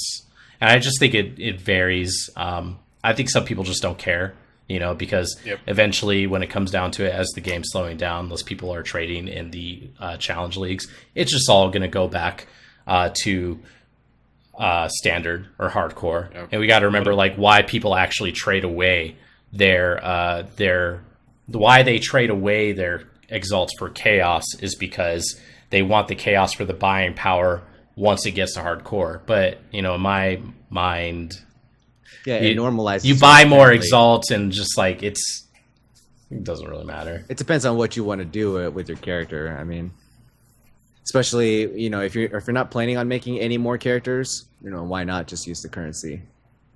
Yeah, I mean, another thing is that what I kind of look at when I price things whether I price things for exalts or chaos is as long as exalts are going up, I price in exalts, and when exalts are about to go down, I start pricing in chaos. Yeah, Because I want that's what I've I been do. It's doing like that just economic decision. Like early in the league, I try to get as many exalts because they will go up. And once like it was like a week from now, I started pricing everything in chaos. Like I've had accounts hard listed for 140 chaos, for example, which people like were a bit wondering why I did that, but that was because I thought, hey, it's it just makes more sense because exalts are gonna drop off slowly now. They kind of like started going to like 48-ish from 52 where they were before, and I was pretty sure that this would be the week. I didn't expect it to be that fast, but I was pretty sure this would be the week where exalts would be worth less. So it's like I don't want to lose like a lot of chaos if I sell it now for pure X or something. That's the easy decision basically. Right. yeah. Well, a lot of things I do, since it's so easy to actually price things differently, is I price, like some items, I'll just be like, oh, I'm going to throw this up for chisels. Oh, I'm going to throw this up for alks. Oh, I'm going to throw this up for chaos. Oh, I'm going to throw this up for exalts. Like, it's really easy to do that now, too, so. Yeah, especially with the new tabs. Right? Yeah. It's really, really easy to put a specific currency, and you just do it for your convenience, so you don't have to convert it later and use your own time to do that. But Chris did mention that they were very, very generous with the tier 1 uniques and all the previous legacy uniques, and it's probably not going to be like this going forward. So it's definitely something to keep an eye out on. Don't keep your expectations up to here. You know, Perandus League is not the bar. It's something that they were very, very generous with. And I actually wonder how many people are actually crafting +2, +1, you know, SRS staves. I'm crafting a +3 bow right now. Oh, you're crafting a I thought about bow? crafting a +3 lightning staff, but then I was like, fuck, For what forget build? that. Oh, for Tri-Totem arc. Oh, yeah. Oh yeah, that's actually really strong for totem builds. I Yeah. think you can actually omit the shield and go +3 stuff. That's really good. That's But not, I still might do it, but I think one league we saw exalts just skyrocket as soon as the whole recipe for getting a +3 staff was released. You guys remember that? Even in hardcore, it was like seeing record highs. oh yeah. But Yeah, it was like up to 70 at one point, wasn't it? Yeah, it was crazy. It's amazing how like community information, you know, changes the economy so fast. Well, I think a lot of this might be related to the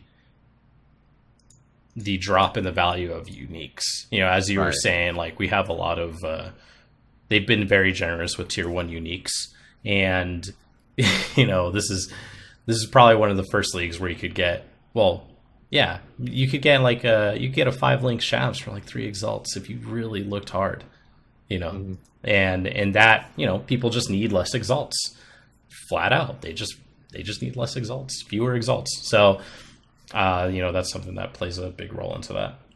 I mean, this league seems like it's the league for people that like to make a lot of builds, theory crafters, and all. I mean, how did you guys feel about this league? Is this the best one you've played, or?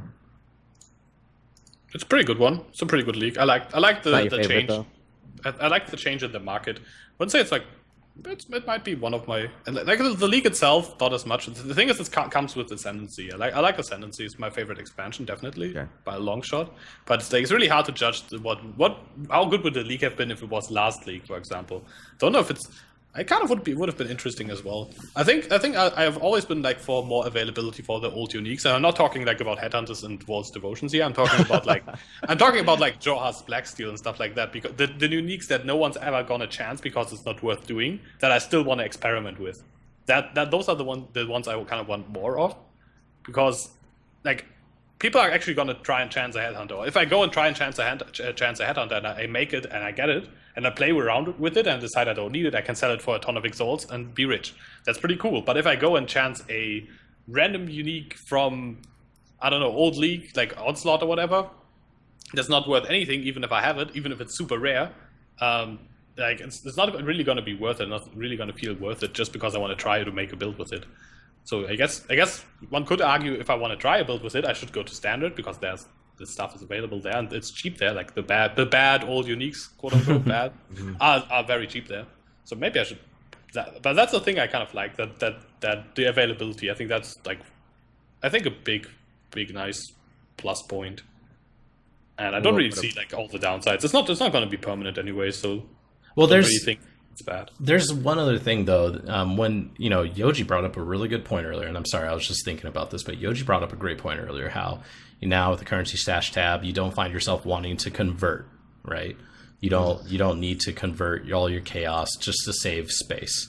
We also have Parandis coins, so you have a whole other pseudo currency that enables you to get items. So. Yep. Like I know there have been a couple times where I've purchased, like 1,000 Parandis coins to buy an item. And so all of a sudden, like people could, they don't have to keep exalts because they could also buy Parandis coins and they could just look for someone and pay a finder's fee. So that could also, that was a little off topic of what we were just talking about. I just thought of that too. Like we have a whole other currency that you could convert to right now, which is going to naturally affect the other ones. And that currency which will be fluctuating a lot. Yeah. And it will be completely worthless after this league. Yeah, we'll see. Which is really interesting. We'll see what they do. I think it'll be worth having, because Chris did say that they'd be keen on making a Parandis mod or monsters, or the league, sorry, as a part of a map mod. And if you have a lot of coins, then you have the potential to buy a lot of cool things. But moving on to like uniques and stuff, we're talking about all this stuff. Recently, the Goddess Unleashed was finally discovered. It's been implemented in the game, but nobody could figure out the recipe. Somebody finally did. And I wanted to pick your brains on what do you guys think about this unique? It's Sharon's third tier from the Goddess Scorned. What are your overall opinions? Yoji. Me. I talk too much. I think it's interesting. It's a pretty it's a nice weapon for what he set out to make. He wanted to make a weapon that is available like for the leveling, like a basically a succession of weapons that you can level with without ever having to swap away from it, just like converting them instead of like upgrading it. And I don't think that appeals to the majority of the players, which is why I think he got a lot of flack for it. And people in PoE, I think in general, have like a little bit, to generalize the whole thing a little bit more, I have a problem with seeing how other people see the game, and they have a lot of problems with seeing that there are other ways to play the game, but the one that they know that they do themselves and that they see the streamers play. And there is a way to play this game. Just if someone enjoys the leveling process and you just wants to feel really powerful while leveling, and he, I don't know, spent $3,000 on making that dream come true. I mean, that's like I'm all for that. That's pretty cool. And he supported a great company and a great game with it. So yeah, why the hell not? And I think he kind of succeeded, except for the whole recipe thing. But I think he messaged GGG about it to want to have the recipe changed so it's actually available for leveling without like having the 6-link exquisite blade and all that kind of jazz. Yeah, that was the biggest reason he got a lot of flack.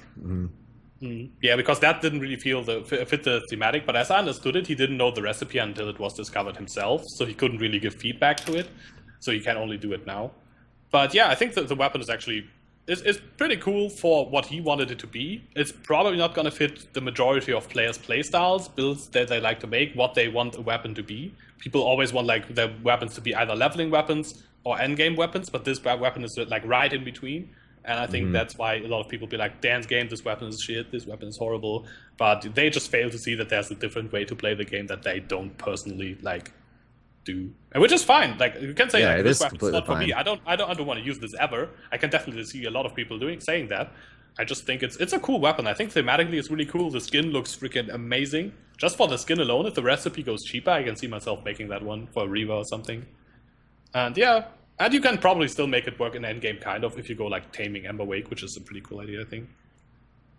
Yeah, what's also really cool is it comes with some lore. Like, if you go through the normal questing process, there are 30 unique dialogues that the weapon will speak to you. And I kind of want to try that out, just for the sake of hearing it. I think it'd be pretty cool. Yeah, it's from a very big supporter, and it's pretty awesome. He even has a book about it. Nice. Yeah, we'll link the thread in chat, but you can check it out. He wrote a book on it. It's got a lot of lore and a lot of backstory to it. It's called the Black Cloak. Definitely recommend you check that out.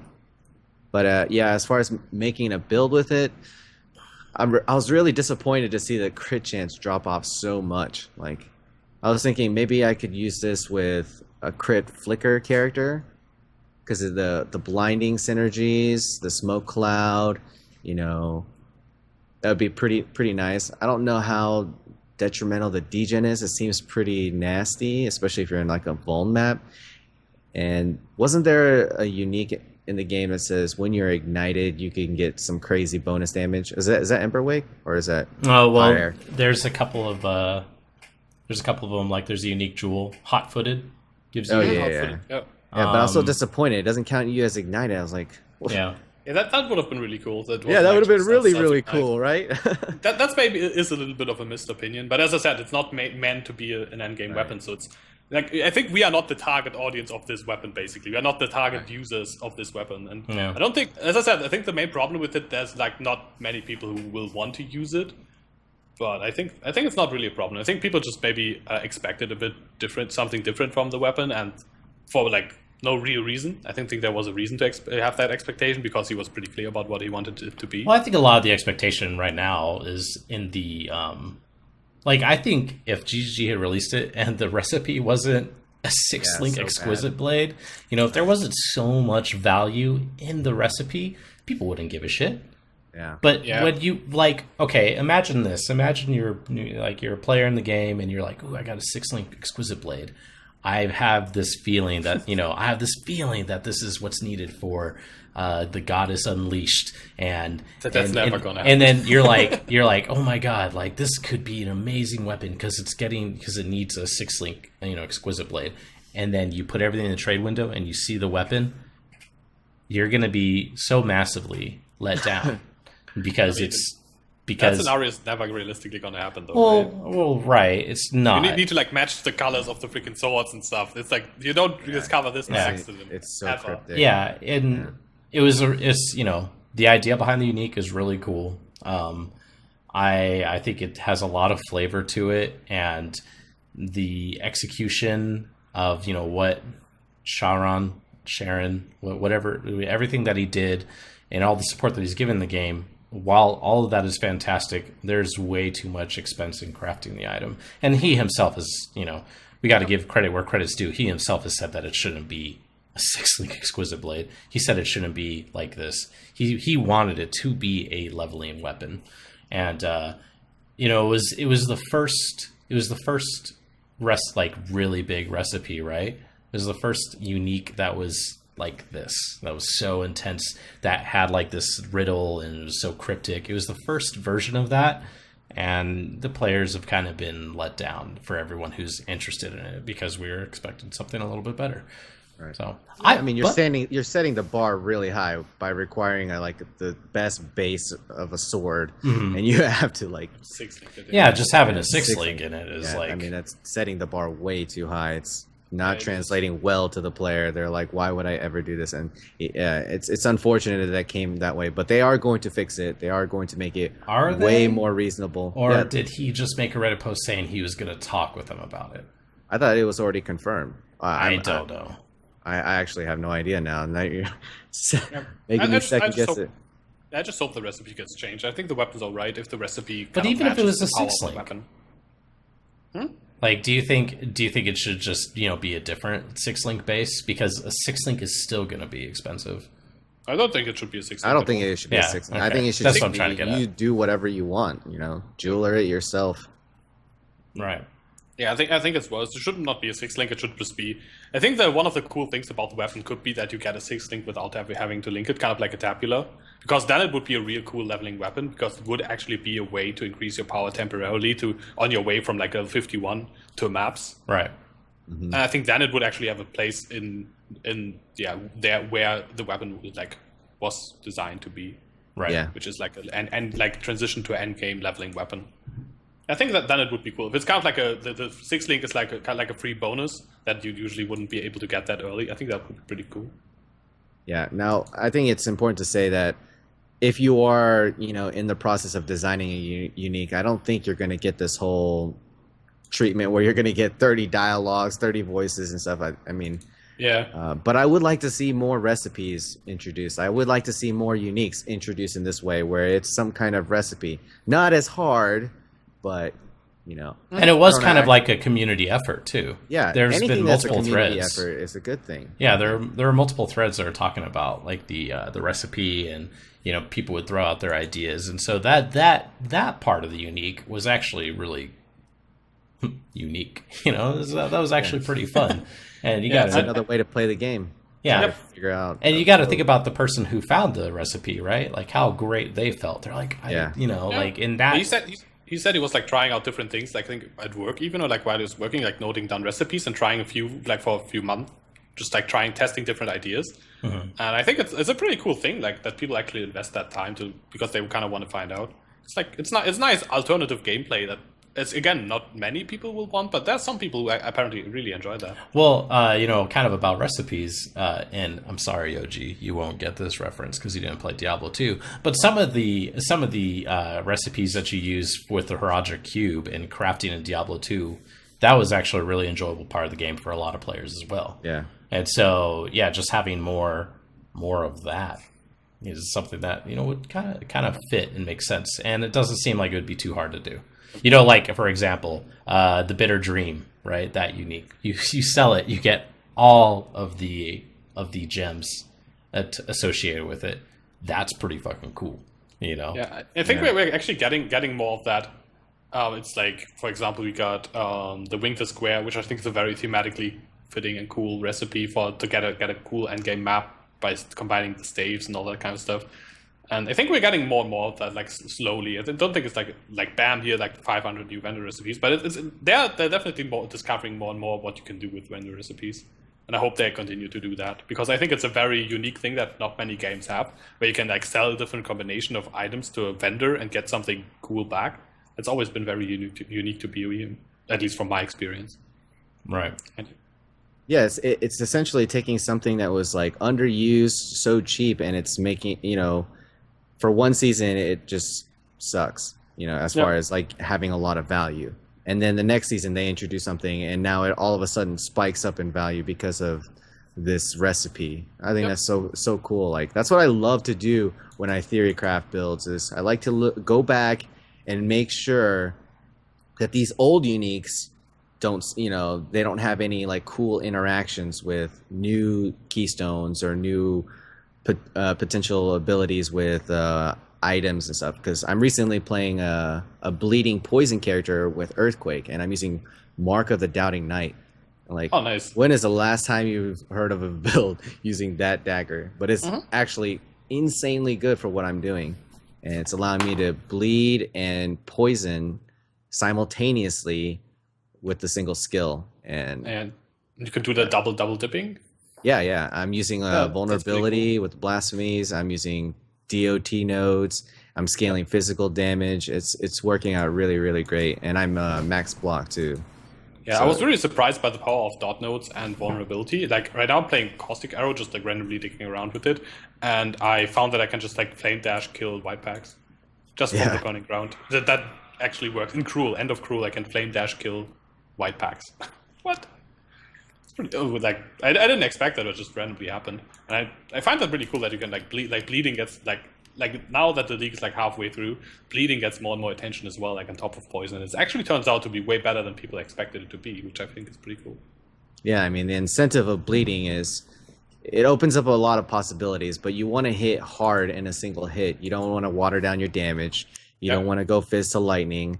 You don't want to run, I mean, you could run hatred and stuff, but you don't really need it to scale your bleeding damage. Yep. So it's a completely unique way. Poison is the only thing that stacks, other than ignites if you use Ember Wake. But yeah, I like its position, and now it's seeing some light because of new Ascendancy classes, new possibilities with previously crappy uniques. I mean, when we saw Mark of the Doubting Knight release, it was like, why would you use that thing? It's so slow. Where's the attack speed? It is negative attack speed. Like, what are we doing here, GGG? And now I actually really, really enjoy the weapon.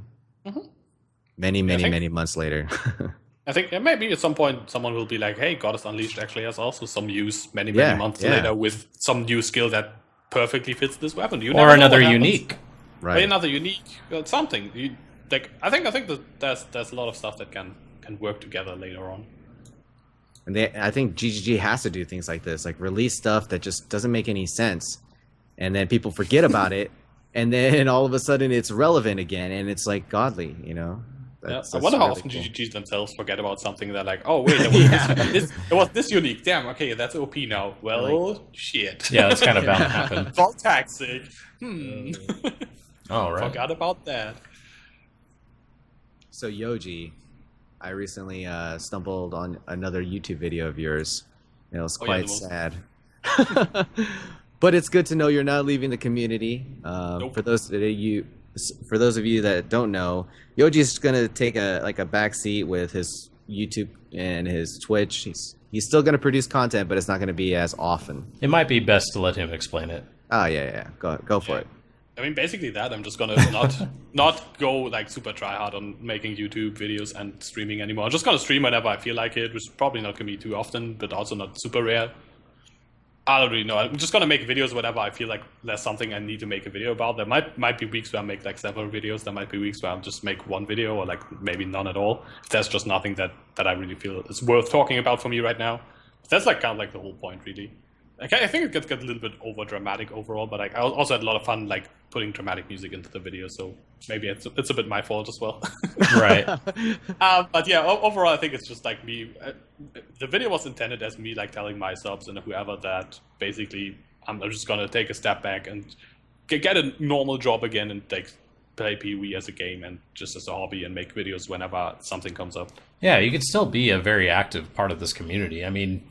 You're on What's Up Wraeclast right now. Like you're already participating in it. It's just but it's when I saw the video, like a lot of the things that you said, I really like I understood, because you know there's like the whole thing like, oh, I want to do my hobby as my job, but then once my hobby is my job, it's a job and it's no longer my hobby. Like it gets a little murky at times, and you know there's a lot of a lot of the content creators in the community like comment as well that they can definitely understand where I'm coming from. Like Pox, for example, he said he can definitely understand some of the points I made, and other people said like they really respect the decision and that they've definitely thought about something like that before. Like can see how that would happen to people. Also, like a lot of other people like from different fields. Apparently, it's like a very common problem when someone, for example, works in some kind of art or making music, like drawing, painting, whatever. Once they pursue their passionate hobby as a job, it kind of like they lose interest in it more and more. So yeah, but yeah, I'm not going away. I'm staying. I'm actually playing more Path of Exile right now. Now that I feel like I don't have to play PoE, I feel more like playing PoE again, which is really really weird. But yeah, good. I'm not going away. I'm still making videos, just not as much and not as a job, and not for the money. It's just for the lols.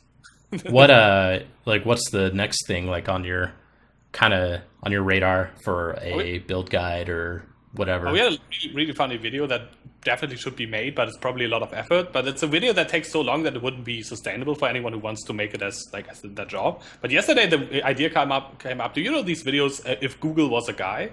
Like there's a guy sitting in an office, and then people come to him and be like, tell him what they want to Google for, and there's someone that comes in like Facebook, and he's like, really? Didn't you you could just like type it into the address bar, man? And we could do that with PoE Trade if PoE Trade was a guy. Oh yeah, that would be really cool. Like shafts for 10C. You're not gonna find that. Shafts for 15C. I'm still not gonna. Dude, let's be realistic here. You could do that. I think that would work. Uber at Siri gear for 2C. Yeah, you have to be more specific. That they can't just search Uber at Siri gear. At Siri gear for 15C. No. That's not gonna work.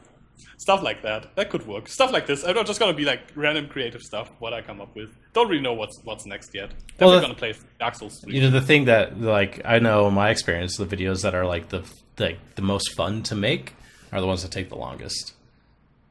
Yeah, I can now just make whatever is fun and not care about if it's actually like, if I put out one video a month and it's this video, I'm still happy with it right now, because I don't have to be like, if I only make like one video a month, I'm not going to be able to like pay my rent. Right. And now it's just for the lols and for fun. I don't have to stream. I don't have to do anything like this. And I think that's how I prefer it. I don't really judge anyone who's like doing this because it's really cool. Like if you enjoy this and you can still enjoy this if you are on a schedule and if that's your job basically, then that's really great because then you reach the dream of you never have to work a day in your life because you're doing never really working. You're always only doing what you want to do, and that's really good. It just didn't work out for me with this specific thing, but that's well, as a community member, I want to thank you. I mean, you single-handedly made me spit out my green tea in the morning all over my monitor. I would just like tune into my YouTube feed and I would watch your video and I just could not stop laughing. It's just crazy. It's a great way to start your day.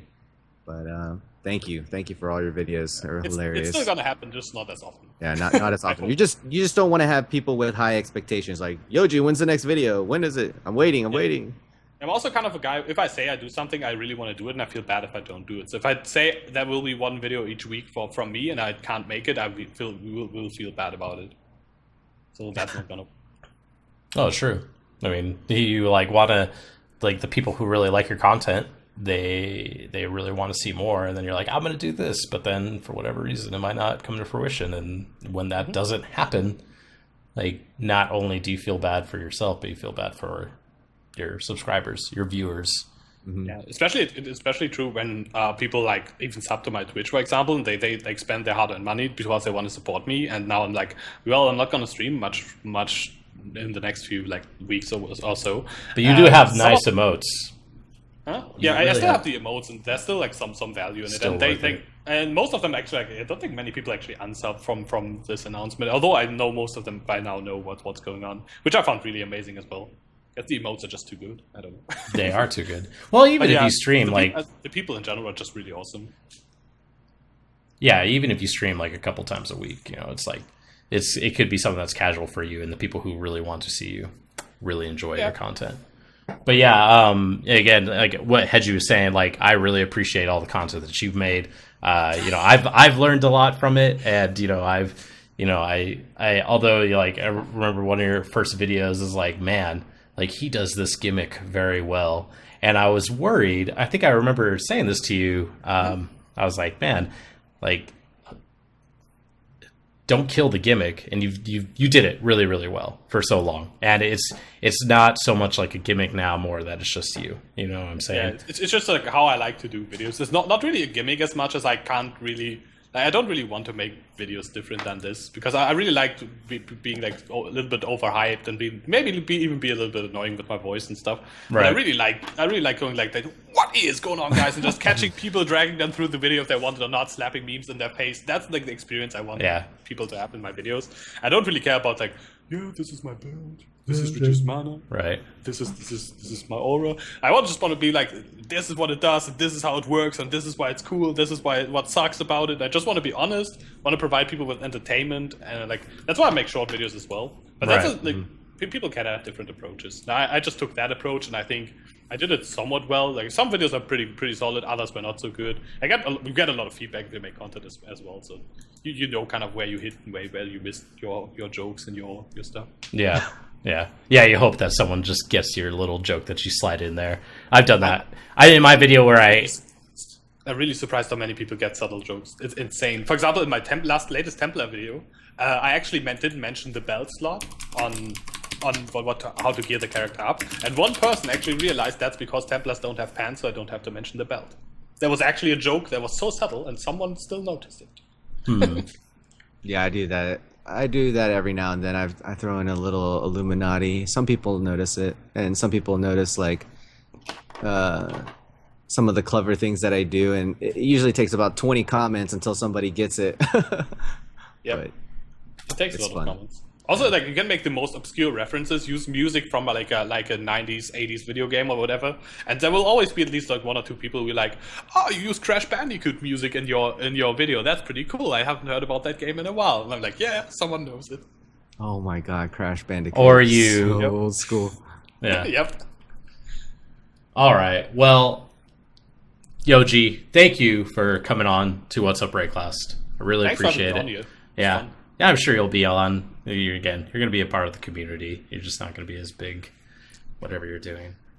Yep. So, do you want to shout out to anyone or anything before we sign off? Nope. You're No. all awesome. PoE community is freaking awesome. I love doing these podcasts. It's fun. That's all. Awesome. Great. And HEGE, anything you'd like to say before we sign off? Yeah, I mean, you guys can find me on YouTube, youtube.com/HegemonyPoE, and you can find me on Twitch, twitch.tv/HegemonyTV. I love talking about the game. I love talking about different perspectives, and we had some really good discussion today. It's a lot of fun. Awesome. All right, and yeah, thank you guys, everyone who came in chat on live today. It was a little short notice. I apologize for that, but we are going to be doing What's Up Wraeclast, every 2 weeks on Sunday. This is the third one that's been consistent, so we're gonna keep going with this. We're really enjoying it. Thank you again, YOJI, HEGE for coming on, everyone for being here, and yeah, we will catch you guys later. I'm gonna go ahead and host somebody. YouTube, goodbye. And Twitch stream, sit tight, and we'll figure out what's going on. Have a good one. Bye-bye. Peace out. Bye.